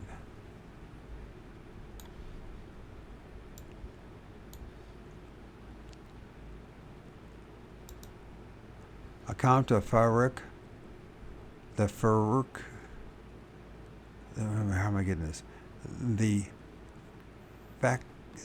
faker, okay, the faker had in front of him a basket of snakes. Apparently, he did not throw the rope in the air but hauled it up from under his legs in a series of jerks, the rope being fairly thick and contained short rigid sections of bamboo and metal, which he could fix together with a deft movement until at last the boy climbed to the top, and while the attention of the onlookers was concentrated on the snake, jumped down behind.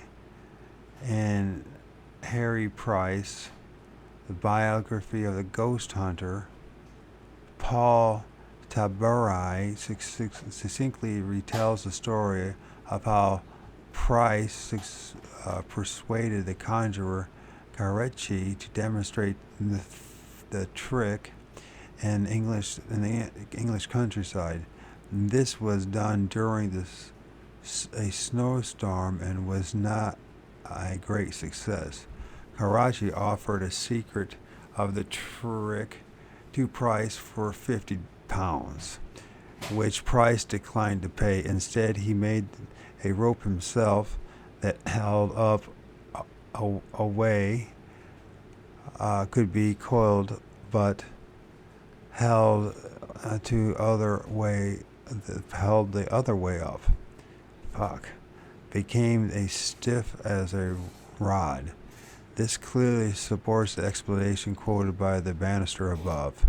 I feel I must not conclude this section without mentioning the cult among young Western people today, adopting the externals of Indian religious life without always knowing what they mean. Every day in London now, you may see some young man's swathed in saintly robe, held at the waist by a Punjaba string and partly covered with a jacket of a British naval uniform, surmounted by epaulets.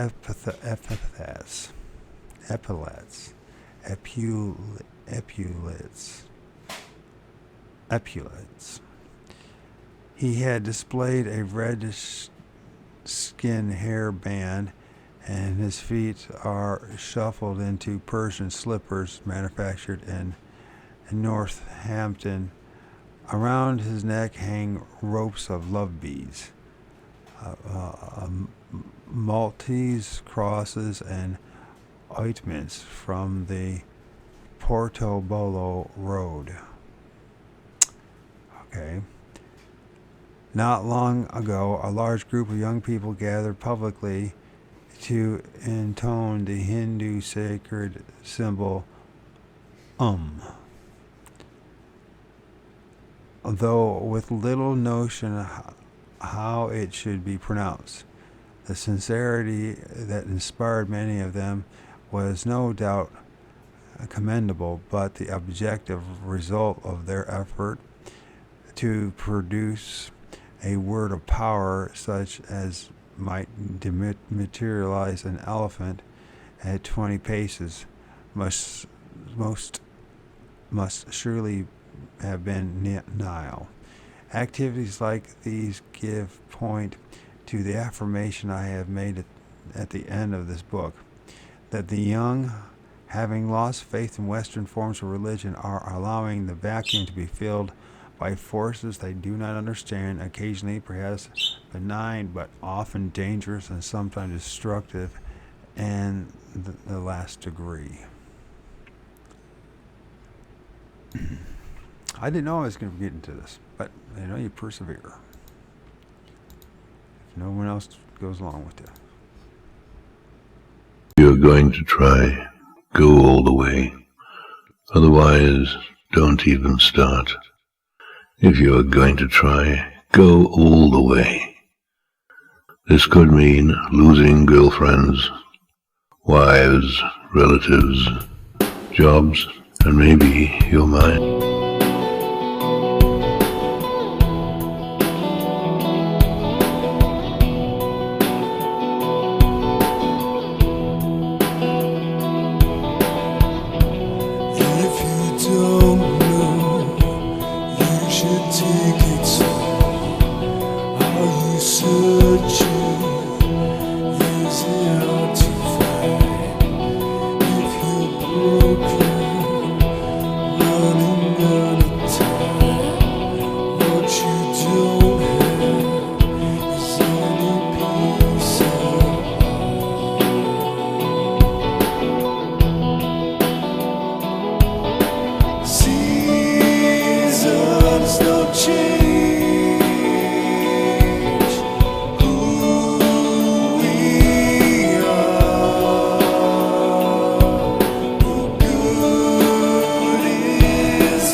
Seasons don't change.